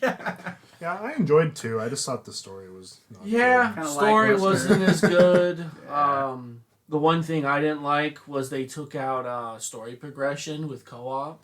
So, like, if I played a mission with a friend, I have to do it all over again. On your own. Yeah. And, like, again, we didn't get a New Game Plus system. The New Game Plus system that they currently have, you get to keep your level and skills where you're at. But then the biggest thing was they have the 2 story choices. You have to help the civilians or you help PKs. Mhm. If you choose either one in your first playthrough, you get all their stuff unlocked. I would expect, I can go to New Game Plus and keep those things. And then I can go choose the others to get their stuff. No, you lose all of their stuff and you have to choose again. which with PKs you get a crossbow. I was like, oh, at least I keep my crossbow, right? No, you lose that too. Yeah, that's pretty lame. The other game I had was I was very excited for it because I got really into Borderlands 3, but Tiny Tina's Wonderlands. That was just a DLC, wasn't it? No, Tiny Tina's Wonderlands, it was based off the second game's DLC, but Tiny Tina's Wonderlands was a full, all new game. It had some good moments, but again, it's like I feel like it was at least more playable. Game was at least finished. The game itself just did not have a lot of gameplay for how much it was. Yeah. You can kind of replay your characters. You can create these different forms because you can pick one and then you get a second one. So then you're picking two different classes that you can create.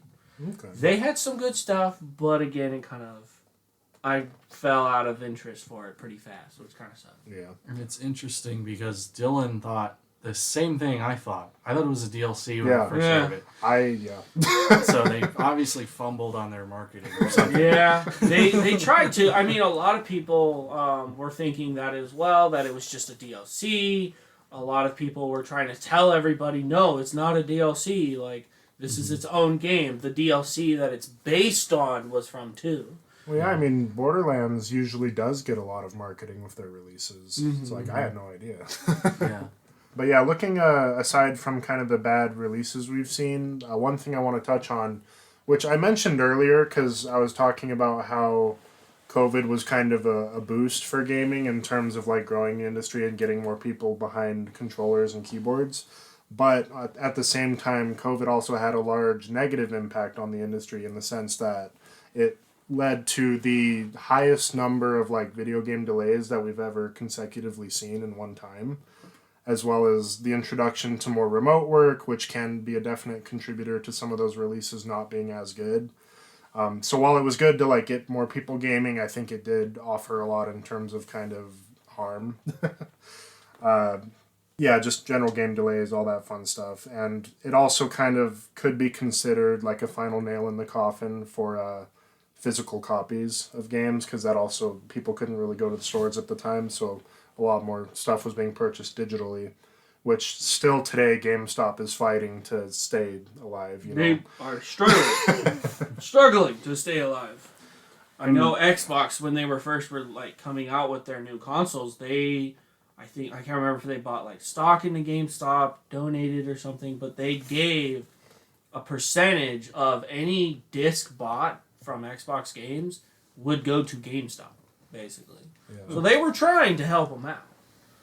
Yeah, it's just so much, like, especially with the video game subscriptions now, like we talked about, like, I don't see, unless they massively change what kind of business they are, I don't really see them sticking around past, like, the next 5 to 10 years. But we'll see. Things can always change. I mean, video game stores are always, like, a pretty big thing still, especially with, like, the retro game stores now. You've got like a ton of like the old GameCube games. You've got PlayStation 1, 2, Atari systems. Collectibles is always a huge thing for GameStop stores. Yeah, like that's one thing I would say is there's a lot more of an emphasis on the actual like hardware and collectibles. They could and stuff. definitely be like the front runners for the consoles. They could add PCs to their list so that they can do PC parts. And then they could also do, instead of releasing the new games, maybe if we do discs, maybe like a smaller stock of discs, so they're not putting so much money into it. Yeah, it's just and then do merchandise. That's the tricky thing, though, is GameStop's largest moneymaker has always been buying used games. People come back, you know, they'll give you half the price of the game and then turn around and sell it for a slight discount from its original price. And now that there's less people buying physical games and trading them in, like, they're actively losing money. Well, that's the reason why. Yeah. I'm not going to go give you guys my game that I said full price and I get $1.50 back for it. Right. All I can say is, for us that, you know, grew up with different games, I literally had a situation where I was going into GameStop and I you know, I knew it was a long shot, but I was looking to see if I could get the cable for an Xbox 360 controller to plug in, to the console itself, so I didn't have to worry about the battery and stuff. Mm-hmm. And I walked in and I was talking to the lady at the front, and she was like, "Yeah, sorry. So we don't actually we don't sell those. We don't sell retro gaming consoles and products from retro gaming consoles." Yeah. And I was like, "Retro? Xbox 360 is not what?" And I looked into it, and it's almost. I mean, I think when I looked at it at the time, I think it was like a little over 16 years old. Yeah. But I mean, it's getting up there in age, Right. and Looked so in the like mirror and you aged like 10 years. for these kids that are growing up that only know PS4, PS5, they don't, those businesses are going to be smaller, and really, I only have one word to say, and that's Blockbuster. Right. Yeah. GameStop does look like it's heading that way, but So, like, I love going online. I have, like, 4 Game Boy SPs, and if I had more money, I want to buy these, like, parts where I can, like, re-solder them into, like, new consoles, and then I can, like, do the dirty and put some ROMs in it. But, I know they don't like to hear that word. But, anyway, you can kind of, like, do stuff. And I, like, already own them all physically, so what's wrong with a ROM? I think I would love something I would love to see, and that's, I mean, honestly, it's kind of along the same lines as with Game Pass and stuff like that. But I would love to see some of these bigger companies incorporate like emulators, which I don't know as far as like copyright and like that stuff is involved in that. I don't know how much of that is, but I would love to see emulators more. By big gaming companies. I think it is pretty involved. That's Okay. something that Nintendo's pretty aggressively cracking pretty down good on. at it. For sure. Yeah. Well, they're also putting it on their eShop and stuff. For if you pay for the membership. Yeah. Right, I just mean as far as like third-party emulators. Third-party emulators. Yeah. Well, yeah, they got the band. They're swinging on all angles. Nintendo SWAT team just Is it a Mario cake? Yep. Get on the ground. Yep. And then lastly, just touching on development, we're still seeing, even with like new consoles, there's weird locks on FPS that are still happening. Recent example with Gotham Knights still being locked at 30 frames per second, even on like Xbox Series X and PS5, which not so much for you PC Master Race people, but It's a problem. Well, and I think it kind of goes back to, we kind of have a conversation about that earlier, and I was like, that's one of the main reasons why developers aren't a huge fan of the Series S, is because when they release games for the consoles, they have to make it so that the weakest console of that generation can handle, at certain frames and handle it a certain amount graphically and stuff, and so I think a lot of developers aren't a huge fan of the Series S because it is so graphically, it is just not as powerful as the Series X and the PS5. yeah, it's just interesting, especially, like, I do wish they would stop, because we're still seeing a few games that are even going back to PS4 and Xbox One. And those, yeah. Yeah, I think it's time to lock those off, because when a game has to be intentionally made worse to like fit a demographic that sees less play anyways, I just think it's time to switch it over. In fact, one thing I was kind of looking into, so I don't know if there is anybody who really cares about this, but my wife is a huge Harry Potter fan, and so I have looked a lot into it. Is it Legacy? Hogwarts. Yeah, Hogwarts Legacy. Yeah, it's coming out in February, but they just made some they release announced date adjustments so that the PS5 and Xbox Series X and S, that version of the game is coming out in February still, but they pushed back the other releases. The older generations are getting pushed down to April now. Exactly, and even I think it's rather the Switch or the like PS4 or Xbox. One of the last generation consoles is even having theirs pushed back to like June, and so like I was looking into that, and people were freaking out and stuff, and like people were just getting super upset, and like I don't know, I just kind of I hate it because as someone who already has, like, I have a PS5 and I have a PC, so I don't want to come off as insensitive for those people who haven't been able to find a device yet.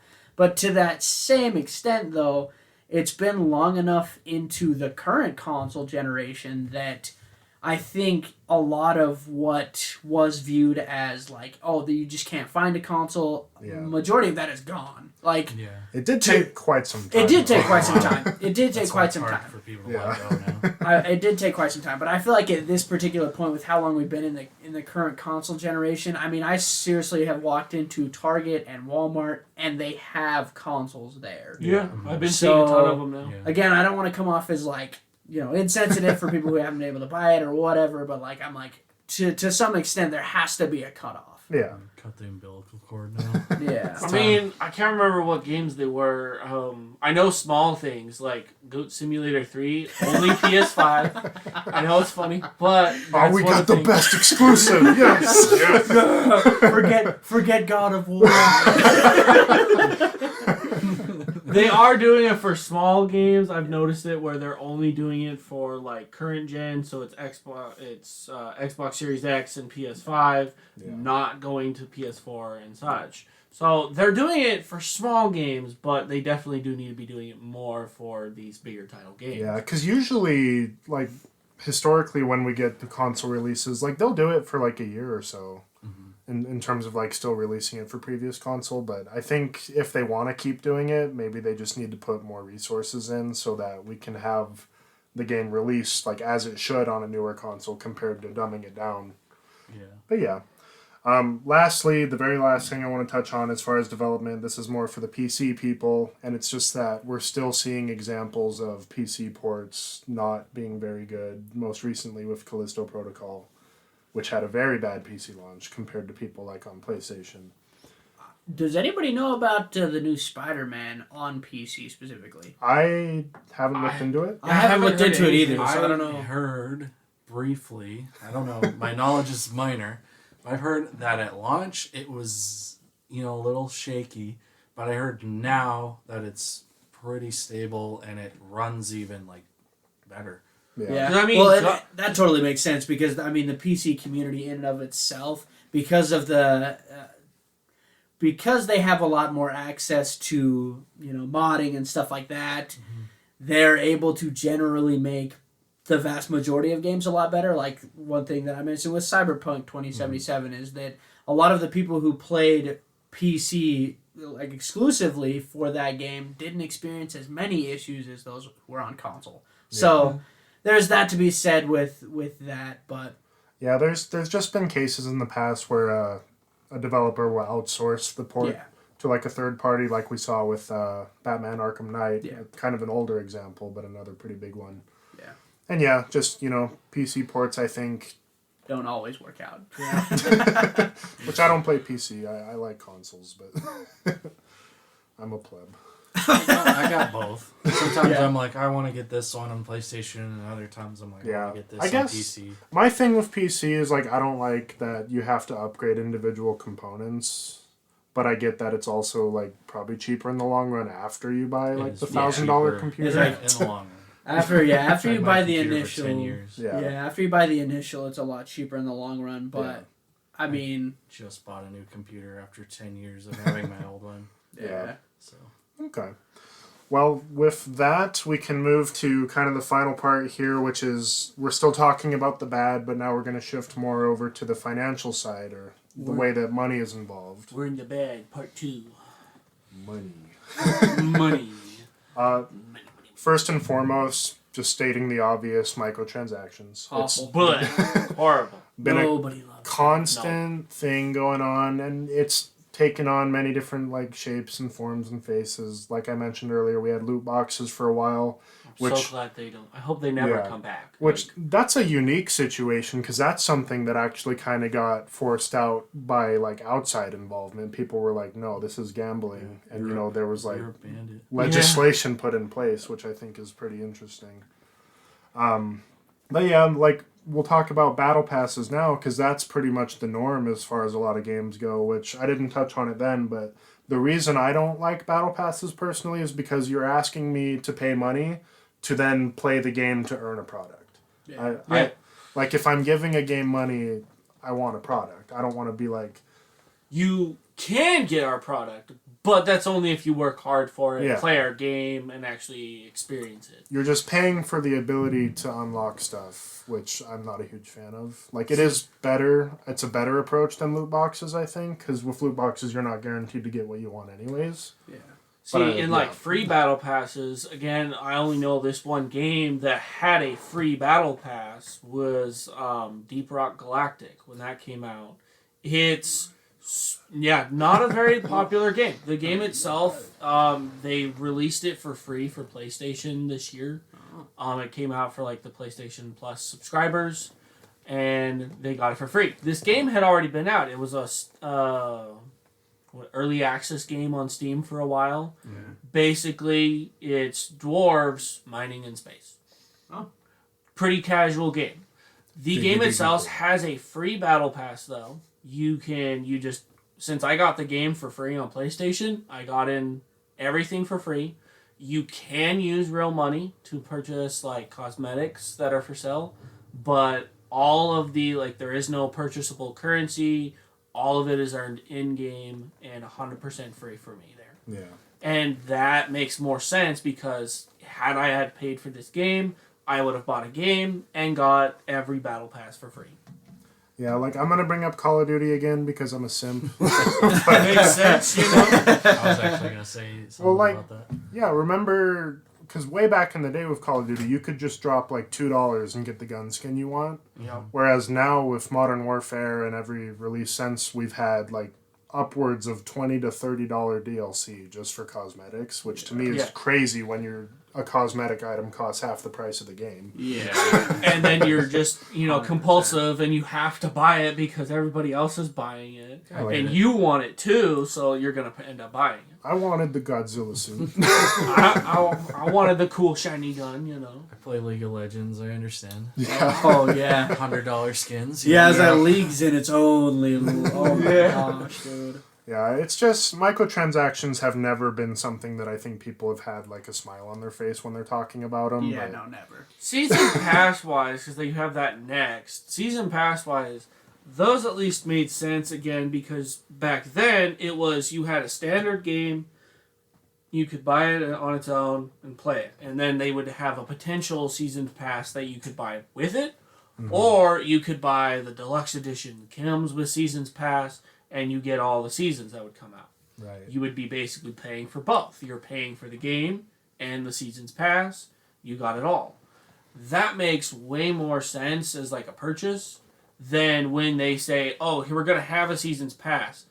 We don't know what's gonna go in it yet. There Right. might be a skin, or we might do a whole added of story level and detail and extra stuff. Mm-hmm. That's what I don't care for. Yeah. When I got Dragon Ball Z Kakarot, they had question marks on their season release thing, and I'm like, what? Can like- you do that? Is this legal? Is it legal not to show us what we're buying? Because then you can kind of argue it still takes like the loot box approach, sort of. Almost. Not as bad, but One thing that I think, like, it made me think of, I was remembering that I was watching this video and these guys were talking about microtransactions and the effect that they've had on companies and whatnot. And kind of going back to EA and how egregious they are, there was a former CEO of EA that was interviewed, and his words were something to the effect of, "The devs who don't focus on microtransactions are the biggest effing idiots." yeah. And like, so I mean, if that doesn't show you how EA is, then I don't know what does. Like, But like, yeah. yeah, it is the moneymaker for them, which that's a lot of where the business angle comes from. It's just annoying because some Yeah. games are often dragged down just from the microtransactions alone. I don't mind. Here's the hot take. I don't mind battle passes when they're in a free game. Yeah. Because Yes. that's where they're making their money from. Exactly. One. And two, when they're just done, like if the game has enough content and it's just kind of something fun to add in. Like Call of Duty didn't bother me that much because of it, and they also release stuff in their store still that you can buy. Although the stuff they just released was stupid. Like I don't really care about FIFA and junk. And there are, like, one redeemable factor behind battle passes, too, is some games give you, like, currency to where if you actually complete a season, you can then use the currency you get to pay for your next season's battle pass. See, Fortnite. here's where they fall back out, though, is again, you still have to play it and complete it. That's my And gripe with it. when I have a full-time job and I don't always get enough time to play these games, I may not complete this. Yeah. So now I spent money on your battle pass, and I don't get all the stuff that I paid for. Yeah, and that's kind of one of the biggest things that I had with World of Warcraft, and that's why I kind of stopped playing it, is because every time a new expansion came out, all of the gear and content that you just finished is now completely irrelevant. And then that comes back to Destiny 2. That's my experience with Destiny. I was waiting for it, where it was going to fit in. Yeah, it's just, I mean, I don't know if they're, like, I'm a traditionalist. I prefer just give me, like, a $5 whatever DLC for a cosmetic. That's fine. Yeah. Like, battle passes are fine. It's just I don't prefer them because, like we said, I don't like giving money for something I then have to play to work for anyways. Yep. Exactly, because again, it just sucks. Because you see all these other people that have nothing but time. They do it for their daily job of playing video games. Whoop-de-doo, they have enough time to play video games all day long to be able to earn all this stuff. Yeah. They even then start complaining that when we don't have enough time, well, that's our problem. Yeah. That makes zero sense in anything. Because we already paid for it. Yes, we may have to work for it, but again, it's something that they could also change that, because the season will come to its end. You could just get it there once it ends. Yeah. You may have not have gotten it, you may have not have been able to play it all, but at least I paid for something and got what I paid for. Right.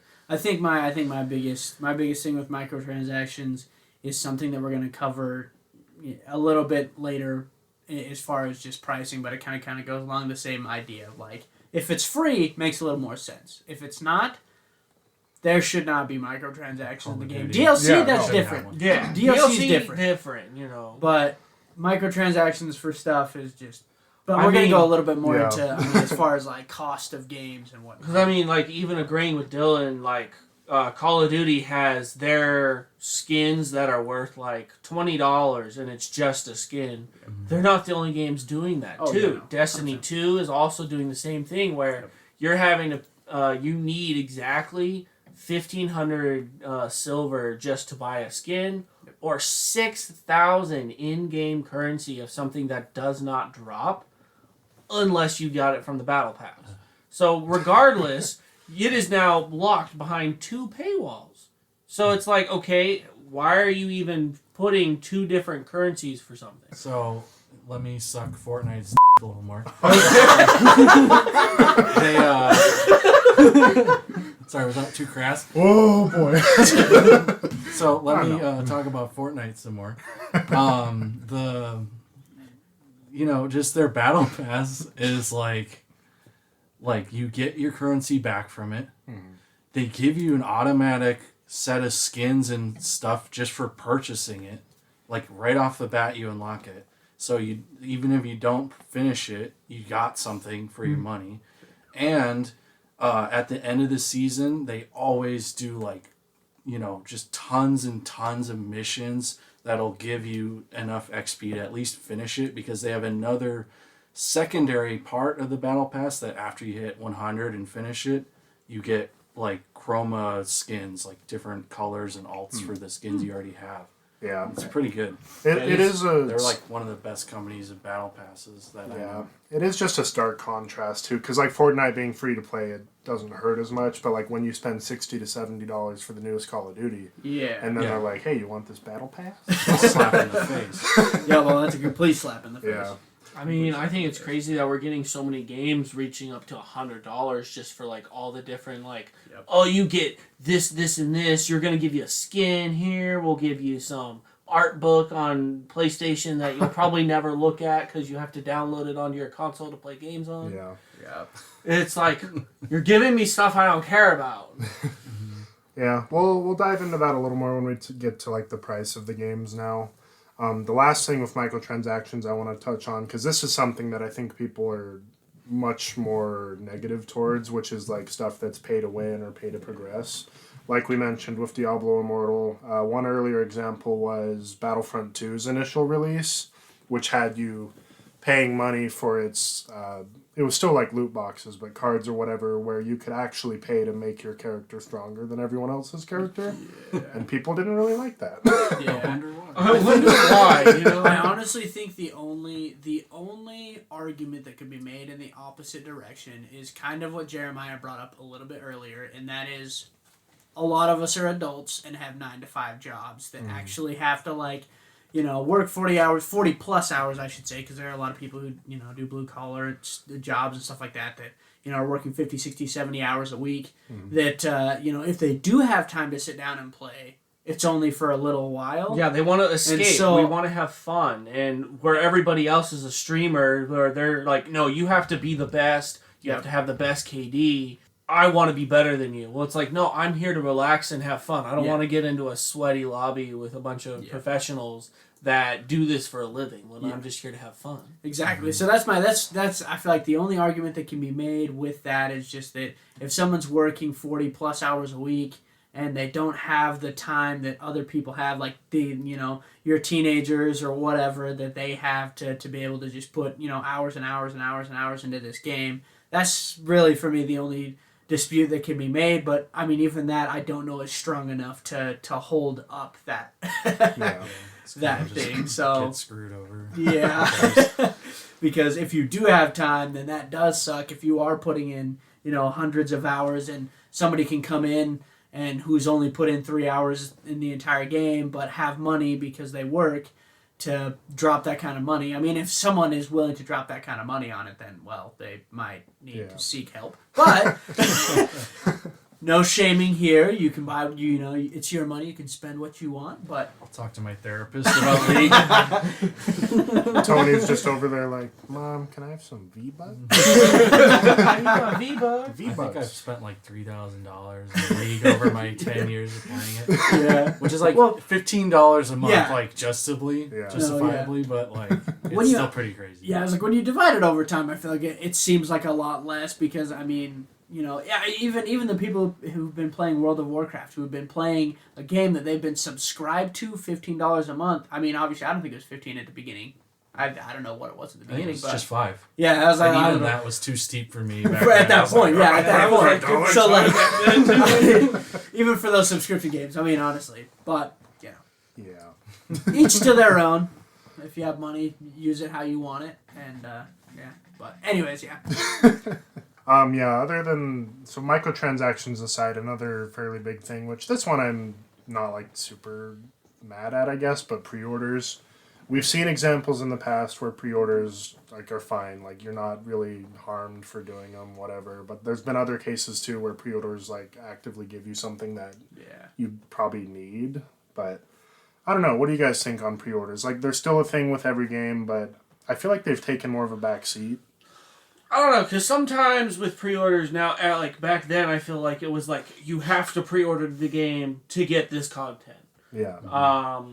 Back then, you had to do it to get, like, especially with GameStop, they gave you the code to get the content. Nowadays, especially with digital ordering and everything, pre-ordering, I feel like it comes out regardless lately. Even like the game comes out, the pre-order option is still up. They didn't take it off. True. So you're still able to just buy day one or even a week after sometimes the brand new game that just came out and get all the stuff that only was for pre-order. Yeah. I think here's the real question. When was the last time that you guys pre-ordered a game? Callisto Protocol. Oh, okay.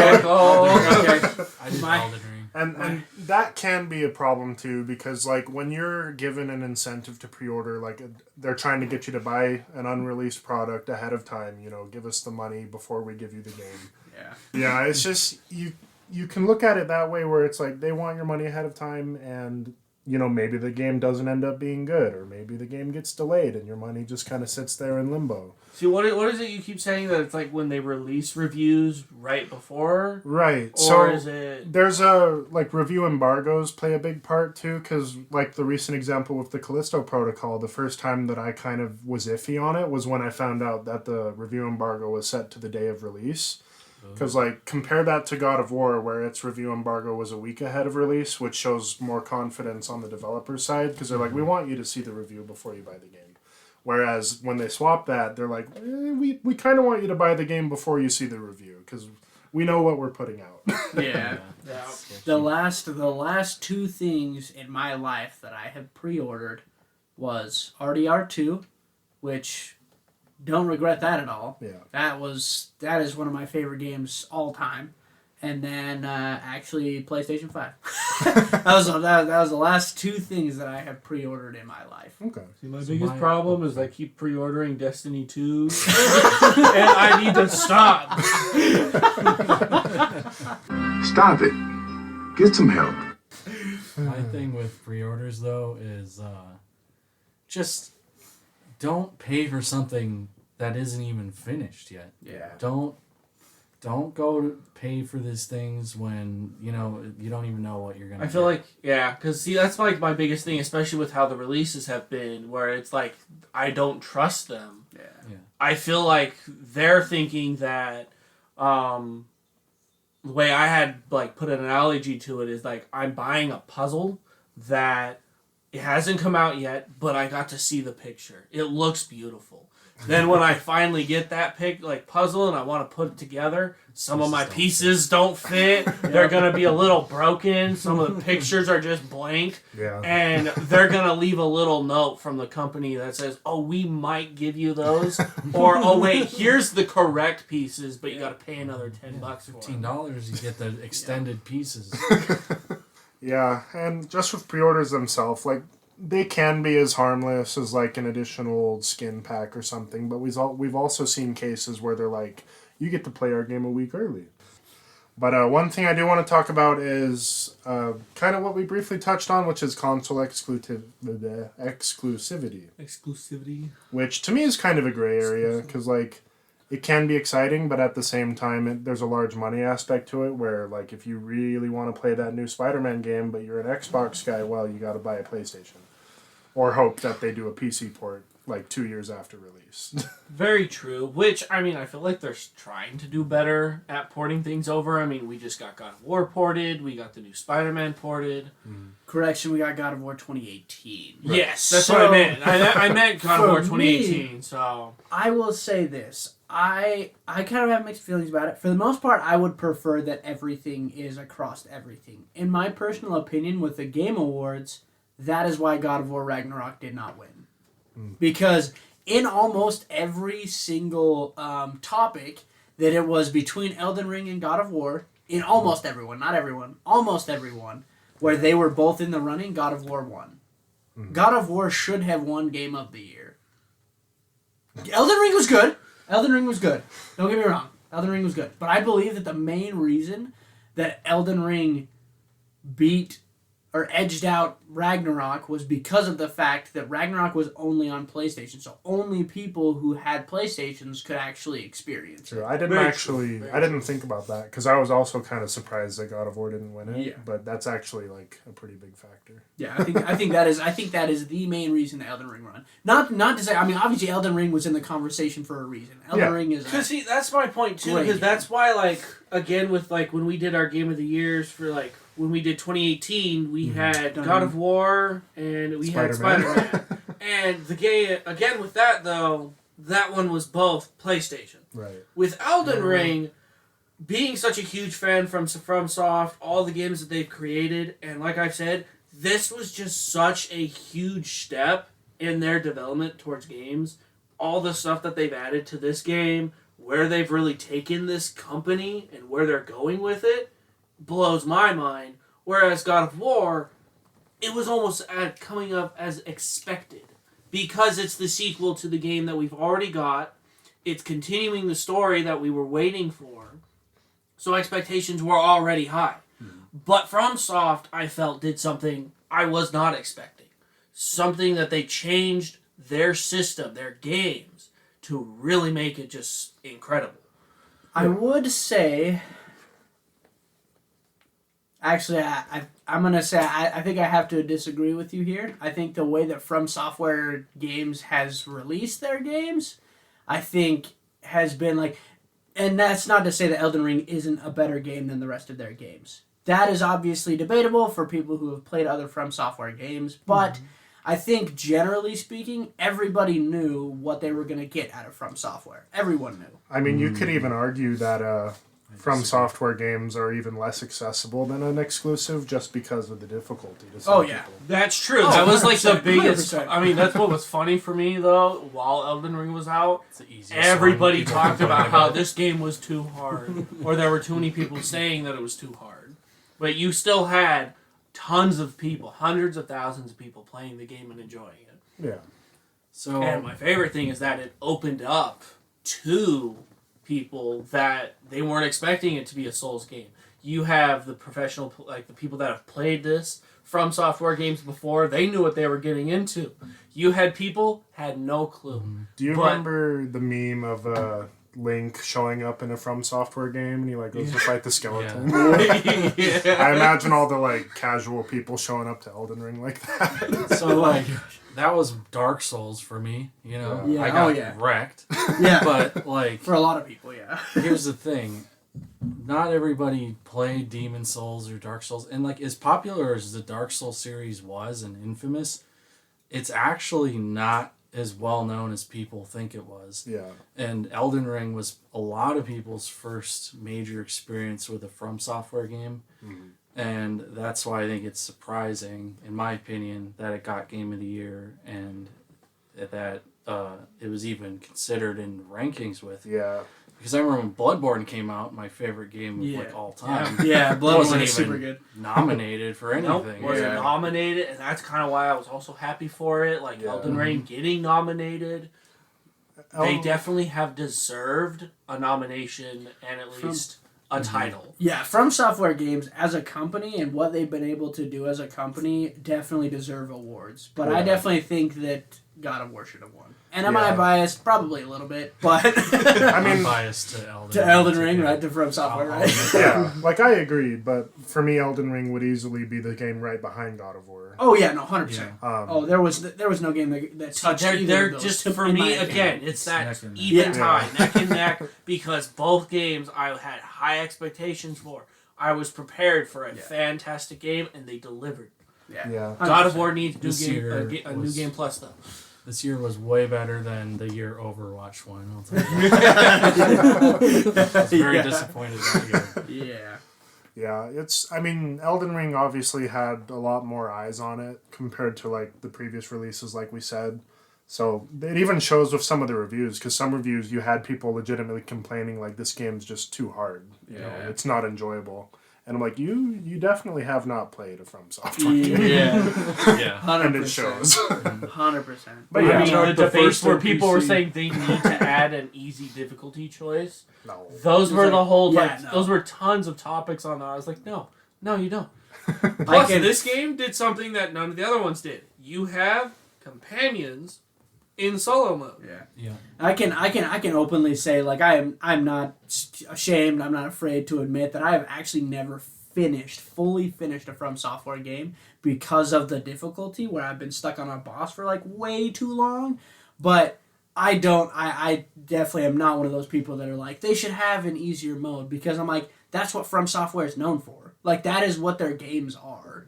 So, I don't know, in my opinion, I'm like, I don't understand people who are like that. Even from someone who's never actually fully finished a From Software game. I can help I if just- you want. You know, I'm Yeah. playing them right now. I can help. Hey, Paul. Get good. There you go. That's why I wore the shirt. That's why I wore the shirt. Yep, no, So, like, 100%. Fun story. I borrowed my friend Josh's Xbox.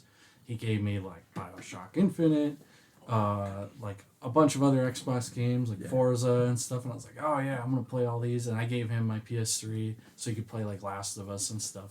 Yeah. And then we're like, oh, this is a cool swap. I put in Dark Souls. Only game I played. The entire Gave it time. back to him. That's awesome. That was a good game. That was a pretty good game. I put like 70, 80 hours into it. But I think going back to, console exclusivity, I mean, even with the game you just brought up with The Last of Us, like, I feel so bad for people who are like, oh yeah, I haven't had the chance to play. Like, I've always wanted to, but I had never had the chance. Then I'm like, I would love for everyone to be able to experience that because The Last of Us is such a, like, even with all of its, controversial stuff with the second game, that series, that 2-game series is just so good that I would want everybody to be able to play it. And unfortunately, not everybody can. Yeah, I think that's the largest argument to make against exclusivity, just from the financial aspect. Not everyone can afford to buy 2 consoles. You know, for the people on PC, not everyone wants to wait 2 years for a port to maybe happen. So. And for it to not be as good as the console. It doesn't work properly. Yeah, so I mean, personally, I think it is something that, like, as much as it is exciting to go to like a PS conference and be like, oh, new exclusives, I think it is something that probably should go away. Yeah. I mean, we're even seeing it now with the whole Activision deal and all the with Microsoft. hot water around that, because PlayStation's like, well, if Call of Duty goes console exclusive, we're screwed because we just can't compete. Yeah, in fact, there's literally one of the big, like, Better Business Bureau or the FTC. I was reading an article where I think it's the FTC is talking about, like, they've, like, sent a condition thing or something like that. They're talking to Microsoft saying, I don't think that you guys should be able to do this because of the fact that can cause, like, that can start to cause a monopoly. Yeah. Because of how big Call of Duty is. But I feel like, honestly, in my opinion, this is just my opinion, excluding Nintendo, of course, between PlayStation, between Sony and Microsoft, Sony is probably the biggest reason why there are still console exclusives and why there's also less cross-platform play. Sony, I feel like, is more strict with that because they have specific things that they have or that they like, or specific games that they have that are, more that way. And I feel like Microsoft is more open to being, cross-platform and everything. But that may be a hot take, but personal opinion, that's what I feel. Yeah, I mean, that's something I'll give Microsoft a lot of credit for, because we've seen it recently, even with the Ultimate Game Pass being like tied to both Xbox and PC, which is really like a good step to take for them. 100%. Yeah, I'd like to see it go away, because I do think accessibility is really important, and it does really tie into the financial aspect. Which, speaking of financial aspects, we kind of touched on it. It's another big thing going on right now, which is just games are now more expensive. Yeah. And you can argue, $10 isn't that much, but like $10 is $10, okay? Yeah. Especially if I'm paying for things that aren't working. Like when you're buying upwards of like 10 plus releases a year, like it adds up over time for sure. Oh yeah. And that's what was so weird to me. I don't know like what PlayStation was thinking, where they came out and like, yeah, our games are just going to cost $10 more. And then Microsoft, who I was praising for not doing it, is now apparently also looking at doing it. So Yep, in a lot of articles they've been talking about in 2023, the plan is to make a lot of the AAA title games for Microsoft, make them $70. See, and my argument against this, like, they'll say it's because games now cost more to make, which is true. I'm sure that it's financially much more cost. Yeah. But at the same time, like, when you have a game that does well and sells and is like good and receptive well, you'll make your money back. Oh yeah. Even at a base price. It's the continued issue where people are now more skeptical because you're asking us to pay more money for a game that might not be good due to how many games continue to release in a bad state. Here's the devil's advocate talking. If this is wishful thinking, however, it could spark a change in mindset of developers to where if they charged $80, $90 for a game, at least they know they're going to get their money's worth, to the point that they might choose not to do a live service / battle pass / milking every cent out of you. Yeah. Now, they might just do all of that to make as much money as they can. However, there is a part of me that does want to have faith and does want to say that, hey, maybe if they make their money back just through releasing the game, there'll be more Elden Rings. Yeah, true. Even a recent example, like we talked about it with our Callisto Protocol review, but like both games, Callisto Protocol and God of War Ragnarok, same price, However, when you look at what you get from both of those games, like God of War Ragnarok, 30 to 40 hours plus however much time you want to spend. Callisto Protocol, maybe 8 to 9 hours. No New Game Plus on launch. Critically did not get received well. You're paying the same price for both products. And if you're going to charge more, that just creates a factor of like, well, I don't know if I want to invest, ahead of time. True. See, kind of like with your point too there, Tony, was like the... if they increase their prices to like a high standard and they don't throw in any microtransactions, no more battle pass payments, that all comes in with the game when you pay for it. That's also the problem of, will this game work properly when we first buy it? Is it going to last long? Because like its amount of time, its playthrough, like I have over 150 some hours on Elden Ring and they haven't even had any DLC released to it, and I'm still able to keep playing this game because I haven't done everything. All of the other From Software's games, I'm still replaying those games because I can come back to them. A game like Callisto Protocol doesn't have a lot to do. You have one story, it's going to stay the same every single time. Even with a New Game Plus, you're just going to be doing the exact same thing. The company themselves is having issues with how people are playing their game. Yeah. And it's like, well, I spent so much extra money for this game. Right. Just so you wouldn't do stuff like this. It's just hard not to compare and contrast when you're like asking a universal price for like products with such variance. So I'll throw one back at you. So that is the case, exactly. Yeah. Which would provide a better discrepancy of, I'm buying a game that's $90, I'm expecting it to be good.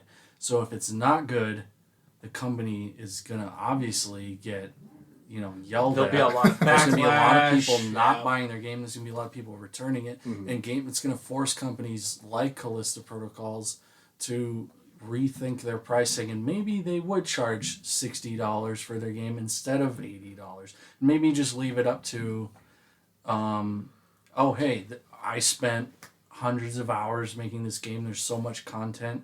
There's all of this stuff. This game's got to be $90. And then where other companies can be like, we have an 8 or 9 hour game. Let's charge, $60. Yeah, even then, we've seen cases where some games have come out at like a low price point, like $40. Like, wasn't it Resident Evil 3's remake was already priced low? Like, if your game isn't long, you can charge less for it. It's just some companies are like, no, our game's AAA, our game's exciting. They'll suffer. Yeah. That's rightfully I so. feel like that's kind of the case too, and like I feel like we're seeing it with kind of like our next topic here too, with the like unnecessary or bad remakes. I feel like we're seeing that come into place with the increase of game costs. They're just remaking something we've already seen, maybe changing it up a bit, or like with the Resident Evil ones. I feel like they're good. Some people like how the original is played. Other people are really enjoying how the new ones are going to play. And it's all on that base that it's like, okay, this game has come out before, let's do the lower price, which they've been doing pretty good at that so far. They didn't do it with The Last of Us, which that to me was... Yeah, that was kind of a cop-out. Then there are companies that don't. Honestly, in my opinion, another company that should be doing it would be Activision with their Call of Duty. The fact that every Call of Duty is the same, you would think they could keep it at a standard price. Modern Wait a minute. Call of Duty fan 69 here. Base Call of Duty is the same. Base Okay? game, yeah. Multiplayer part only. How about that? Yeah, Because look at the fact that the new Modern Warfare 2 is now releasing the same maps we've had the last like 4 games. They just released the pier where you have all the cargo containers sitting around. It's called Shipment. Thank very you. much. It's called Shipment. They just released the same map, the map they had already put in the last game, and they just released it again. But it was a free release. Free release, yes. Why aren't we getting new content to a game that they could have just kept it in the last game, re-updated that game with new content? No, Jeremiah, you're not listening. This is think- Modern Warfare 2. I think. It's a new game. I mean, Modern it's Warfare that's 2, that's too. Adding fair. a number to it doesn't change it. It is Modern Warfare 2, and like I think one thing that's kind of interesting that I've seen almost just in entertainment in general, and I know this is a lot bigger of a lot broader of a kind of point, but I feel like entertainment as a whole. Does it not feel like it's been a lot of just remake type deals for movies, like everything? So everything we had the crux of everything that was like good and by like 2010, and then everything after that has been like just remakes or like similar but like different enough to call it something different. Or bring back the classic, like we saw Jurassic World return with its old actors. Yeah, Exactly. we saw that. I Exactly. mean, we have the most recent movie that's just coming out is the sequel, the new Avatar movie. Yeah. That movie that is like over 15 years old. Yeah. And apparently a ton of people are not caring about it. They're like, no, I don't care to see it. They aren't liking where the story apparently is going. I guarantee But yet you, they're wanting to do 5 films. I guarantee you this is why. And this is one of the reasons why you have loyalty exhaustion with a game, like Grand Theft Auto. That game has been out for way too long with no, there's been some news, and granted they went... Rockstar decided to go and shut off every other project that they had to work on GTA 6, but there's exhaustion with titles that comes when you have too much time in between them. So with even that movie in particular, do you even remember what it was about? I don't. I mean, I enjoyed the first Avatar. Oh, it was good. Yeah. No, it was good. I don't remember what it's about, though. Yeah, I I mean, had if no you idea. have to wait 10 years for a follow-up, you're not going to care as much. Exactly. Now, see, here's the opposite to your GTA 5 Online, GTA 5 being kept up for so long. Here's a game that kind of did well with Skyrim, since they've made, That's another one. they did, 7 different ports, and I kept buying them. I know. I don't know why, but that's the one that actually did at least well enough that I could replay it. I still replay it. I have cousins that have thousands of hours in Skyrim. Right? And I'm like, yeah, I don't understand that. Yeah, I mean, I see, that's me though for GTA Online. I could not get to it.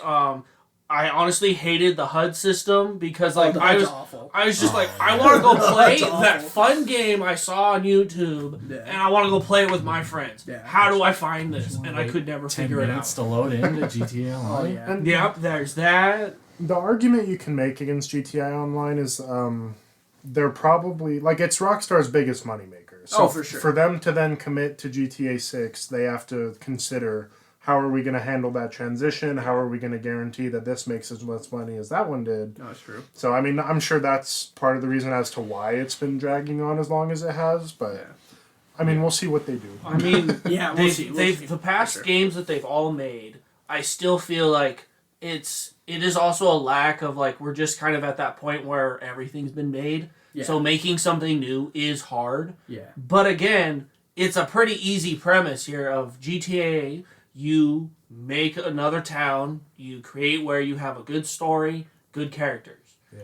It's easier said than done sometimes, but I feel like with their past, I feel like they should be able to keep up I mean, and not milk something for 10 years. I feel like the sad part about that particularly is because GTA 5 is a really good game. yeah. It's a really good game. The storyline is pretty solid. What I say, it's game of the year storyline quality. Maybe not, but It was back in was the it? day. I mean, There were yeah, people but that said it was Game of the Year 2013. twice. okay, well, so the game is a super good game. It's just that Yeah. longevity. I think the argument to make against new IPs or just franchising is new IPs are a lot more risky. Yeah. When you have something that historically has had success financially, it's hard to them. Which credit to Callisto Protocol for trying to do a new game. But Yeah, which kind of goes into a little bit with what you said about just the cost of games and how much they're releasing for and stuff like that, because it's there's no guarantee that there's that they're gonna see success. Yeah. I mean, I have no idea. I'll speak for myself. I have no idea how many games come out every year that are nowhere near Game of the Year type games. I'm sure there's seen the thousands Steam on thousands on Workshop. thousands. Yeah, no, seriously. Seriously, there's thousands on thousands on thousands of games that that these developers are putting out that just, I mean, Yeah, there's games you'll never hear of. Like, Yeah. I'm almost positive one of the games in my top 10 this year, like 80% of people probably don't even know about. what's that? It was the one I mentioned earlier with Martha is Dead. Like, have Oh, any of yeah. you heard about that game? No. Exactly. I have no idea. Case in point. I mean, there's also it's also just with like advertising games. Like I was going through the PlayStation Store today because I wanted to look up this one game that I saw. It's kind of going to be another FromSoft lookalike, so another Souls-like game. And as I'm looking, I find this other game. It's like, oh, this is that game, right? And I looked at it. I was like, wait, this is a completely other game, never heard of, but it looks pretty cool. Is that the Heavy Shell or whatever the... Mortal Shell. So Mortal Shell was cool. I played that one too. Okay. But this one is, there's 2 games coming out. I think one's called Wild Heart, which is this like picture kind of like a advanced samurai, like technology advanced samurai. Oh yeah. And he's fighting all these monsters just kind of in his air and like in his village and whatnot. Another one that comes up is the people that created I don't know how to pronounce it. Noi? Is that it? Noi? Or Neo? Neo. Oh, Oh, no. Neo. Oh, Neo. Okay. Like Near Yeah. whatever. Automata. Is that what it is? No, wait. No. Automatopoeia. I don't forget. Near Automata, something like that. Automata. Automata. Yeah, whatever. That's probably how you should say I know. That's it. probably how you say it. That one. Automata. It's like auto. Yeah, Neo. Neo. Yeah. Okay. Wasn't there another There's a one second called one. Atomic Heart? Atomic Heart, that's also coming out too, which that one's more like kind of like a BioShock style game. Oh. It's based in Russia, which looks very interesting. Yeah. The entire game, like you are in this, think of kind of like a bomb site, Yeah. where everything's kind of like mannequined. Think of like that, but the mannequins are alive and very deranged, kind of broken. It's like the bomb had already gone off and everything is kind of like affected. And think of then like BioShock, where you have powers like throwing electricity out, ice, then you have your random weapons that you keep finding around the base. That's another game that's coming out. And these games don't get a lot of like advertisement, but they look really good. True. Yeah, just to cap off, because we're almost done before we get to our wrap up and conclusion, but like we discussed the unnecessary or bad remakes. Did you guys know they're already looking at remaking Horizon Zero Dawn? Which they should. I Right? did not. see that. I Yeah. heard, and I So don't. did They not don't know need that. to. I do, because like I remember when I first heard about it, I was like, why? This came out like so not long ago. Why do we need a remake for it to up its graphics? Right. Did Forbidden West come out in like February this year? Yeah. Yeah, Forbidden West came What out, on so it's like, planet yeah. I really liked the Horizon team, the Yeah. people who made it when they first made Horizon. Now I'm just like, I don't like this company. Yeah. I don't. That's just so weird to me. Like, what's the point? Yeah. Again, it's one of those things where they're just taking advantage of the name. Yeah, they're just gonna be like, oh, we're gonna remake it. So, but then they're gonna put it out probably full priced. Look at like PS4 and PS5 though. If you have the PS4 games for some, you can get a free upgrade. Or However, sometimes they make you do pay like a $10 yeah, to like upgrade $10. to your PS5 version. Well, I mean, look at The Witcher 3, which just barely released its like next gen update. Yep. Like, if you're looking at a game that's not even like 5 to 10 years old and still holds up extremely well, just give us an update for visuals or better performance or whatever. There's absolutely no need to remake a game. To Yeah. rebuild this entire They need a game just to re-release. update your And I'll say the same It should have been a thing. free update. Yeah, like I'll even say the same thing with The Last of Us. Like, that's not a remake. Like, they completely reused the Because they had assets and already everything. done a remaster Yeah. for the game, They should so have it was updated the already PS4 version. updated. Although I can say that I do like the crafting system. I don't know how everybody else feels about that. I do like the way that they redid the crafting Yeah. system with the They changed the graphics. They changed it? Yes, Really? yes, they did. They did do some changing and updating to the crafting system that they have. Yeah. It's Just a collect a it's bunch a lot of more. screws on the ground. It's honestly a lot more similar to Well, didn't they just match it to Last of Us 2? Yeah, I was like, it's very similar to the second. Which, like, but that's I do fine, but, like, if you're calling your game a remake... Yeah, no, it should definitely not have come out like it did. It should not have been a re-release or anything like that. I do appreciate what they did with it, and graphically it looks a lot better. I mean, it was already a really good-looking game. Yeah, like, that's my biggest argument against it, because, like, there are justified remakes, like, when you look at Resident Evil 2, that's absolutely a remake. I mean, they're coming out with the new Silent Hill, which that's a game that was super old. Really? Yeah, no, Silent Hill is getting a remake. It's their second game that's getting a remake, and it looked phenomenal just on its trailer alone. I love the premise of that game. I love the story of that game. Over PT. Yeah. I don't know who isn't. PT was glorious. Yeah. So good. But I think that wraps up a lot as far as like breaking down the good and the bad. So the one thing I want to do before we cap off here is just to kind of go over like what do you guys think needs to change direction wise? Where do you want to see the video game industry go as consumers? Personally, I've never been a big fan of the live service. I don't really like the idea of them throwing out a game and then saying, "Oh, we'll work on it." So you mean like the software as a service approach? Yeah. I think for some games it's okay. It depends. Think of I guess like Call of Duty stuff because they're constantly updating it. Yeah. Look at Dying Light. Dying Light was a great game that they just kept adding things to it.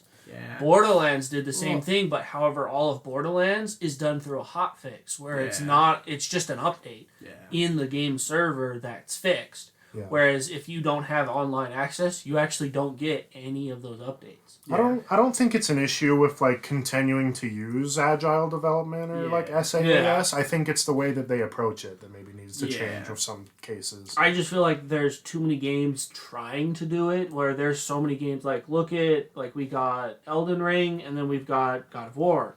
Again, those two games they just fully released it. Why wasn't God of War released with a New Game Plus? When a game bigger and like Elden Ring was able to release with multiple New Game Plus because it's a part of the game system, why couldn't God of War have done it? And that's even what we touched on with Callisto Protocol, because that game was like designed for New Game Plus, because you can't upgrade everything in one playthrough anyways, so having like a shorter game release out without it hurts even more. If they would have had New Game Plus in there, we could have easily added like multiple more playthroughs.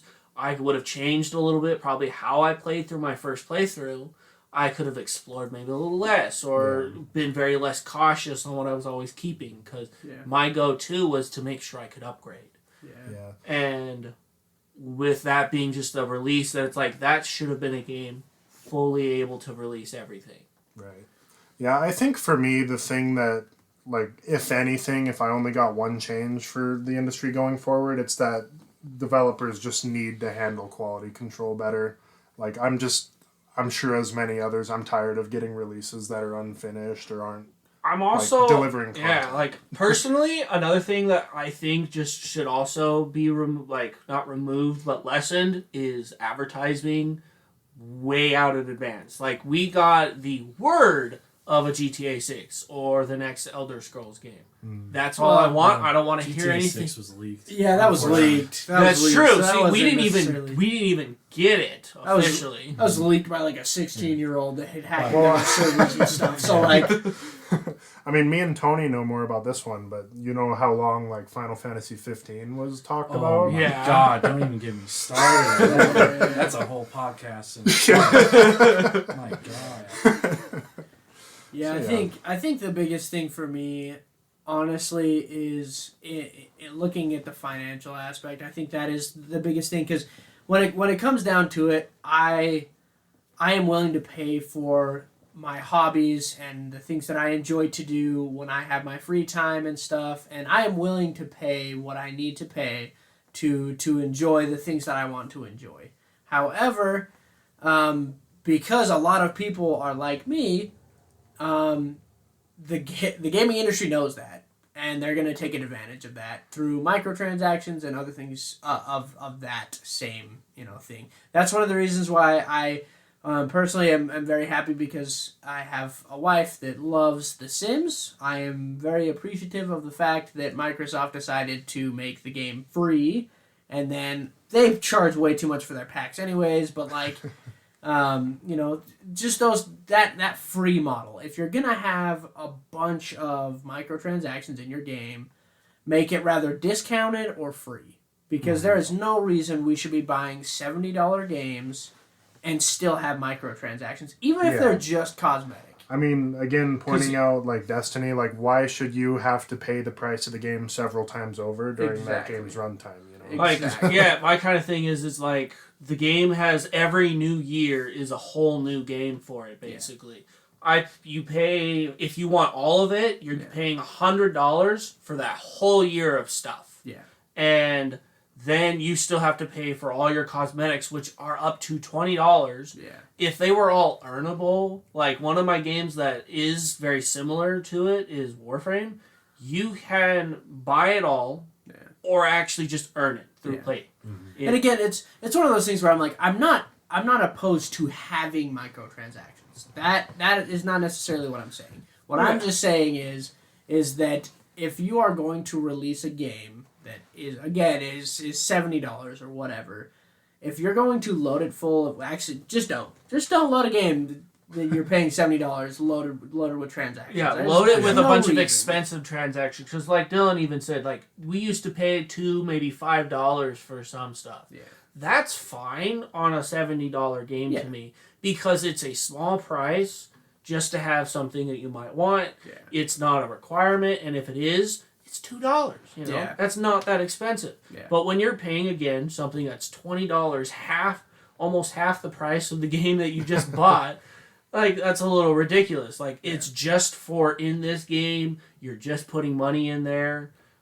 You have no other way of earning it. Yep. It makes it just kind of more ridiculous to pay for it then. right. I think most of the industry is fine where it's going. I know there's a lot of complaints here and there, but I think they work themselves out. I think developers, will learn when, they're not hitting their sales that they normally get, and people are wisening up to their little schemes and tactics that, people won't pre-order as much. People won't do all these things because they're not going to be fooled anymore. People are starting to learn that.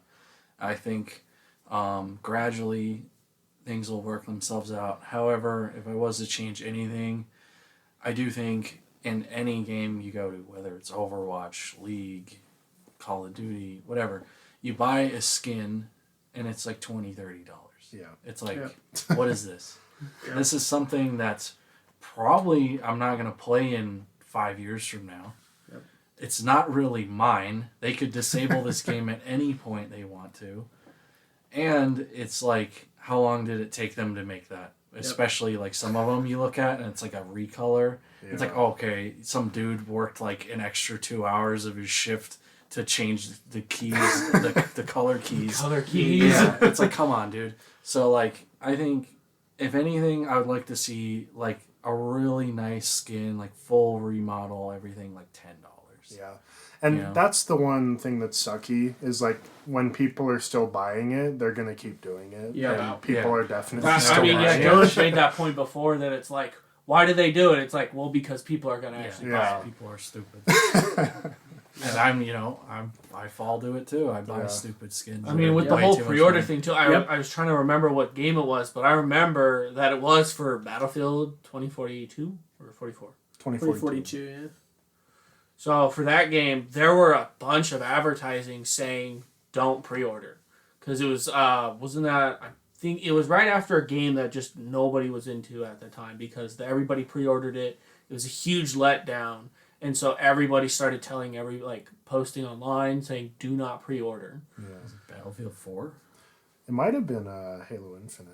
There was, I think it was like Halo Infinite. I know because I don't think it was. But when did Fallout 76 come out? That was because that was before it, right? Debacle. So it wasn't that because that was another huge debacle.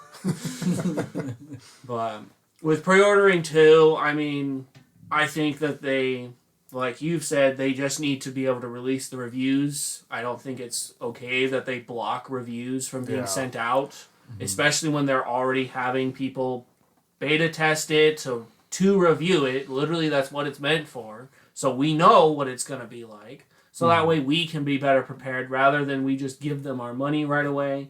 And they're like, oh, you gave us your monies. Thank you so much. We're not going to really try as hard now on fixing this game. I changed my answer. I wish the people who buy video games would think a little more before they buy. That's my change. I mean, I was getting more annoyed with, like, people were, like, starting to do death threats just for a possible delay of Elden Ring. And I'm like, no, that is not okay. They can delay the game. If it's needing more time to be worked on, let them work on it. Yeah. It's us rushing them that gives us bad games. Yep. Sometimes it backfires, though. I mean, me and Dylan did live through Final Fantasy 15 after all, and it's quite the experience. Yeah. Are you guys ready for Final Fantasy 16? It does look pretty cool. It does look. But I've been really burned cool. before. I'm waiting for reviews. I've been burned before. Yeah. What was I gonna say? I feel like there was something. I don't know. What do you want to change about the industry? Anything, Dylan? Oh, I just said I wanted quality control. Like, I don't want unreleased products to be released anymore. Yeah.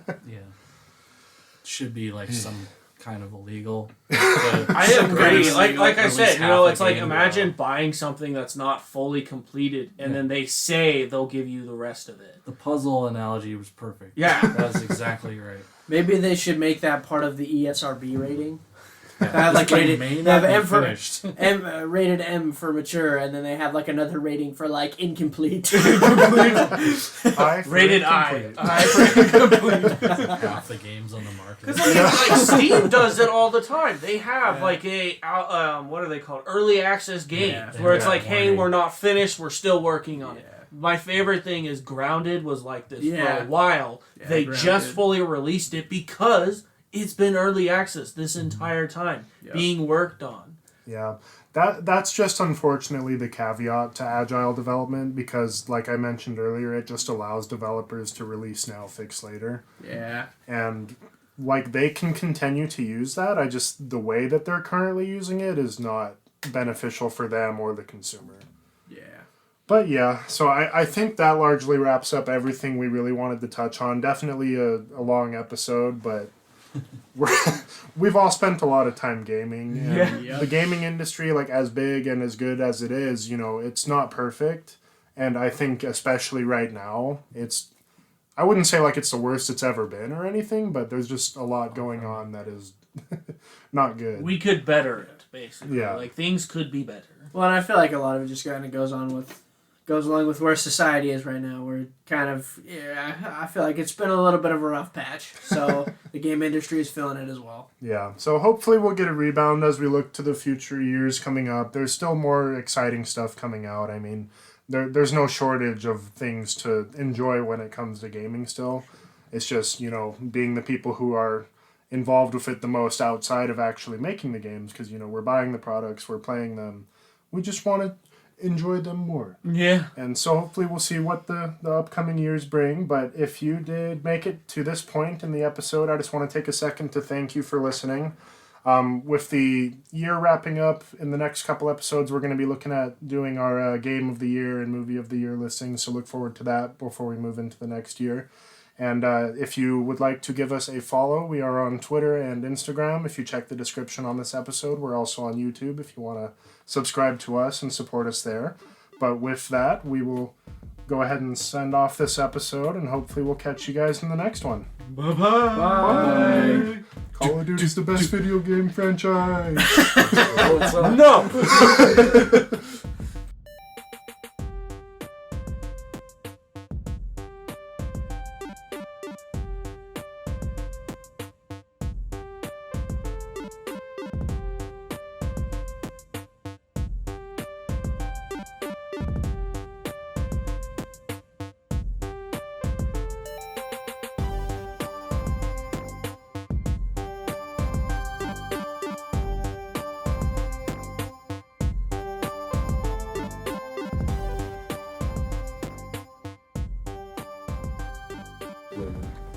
Women. Why do you got blueberry fetish art in your bathroom? I didn't paint that. Brianna painted that. We definitely need to make sure that's added. That was not my painting. Just kidding. That first stuff was funny. Doesn't stop him from looking at it and enjoying it. Hey, I didn't Yeah, you put it just right go in above there the after a night where she's not letting you. You gotta crank one out.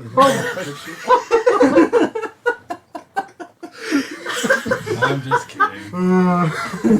Ah, yes. I joke. Oh man. I just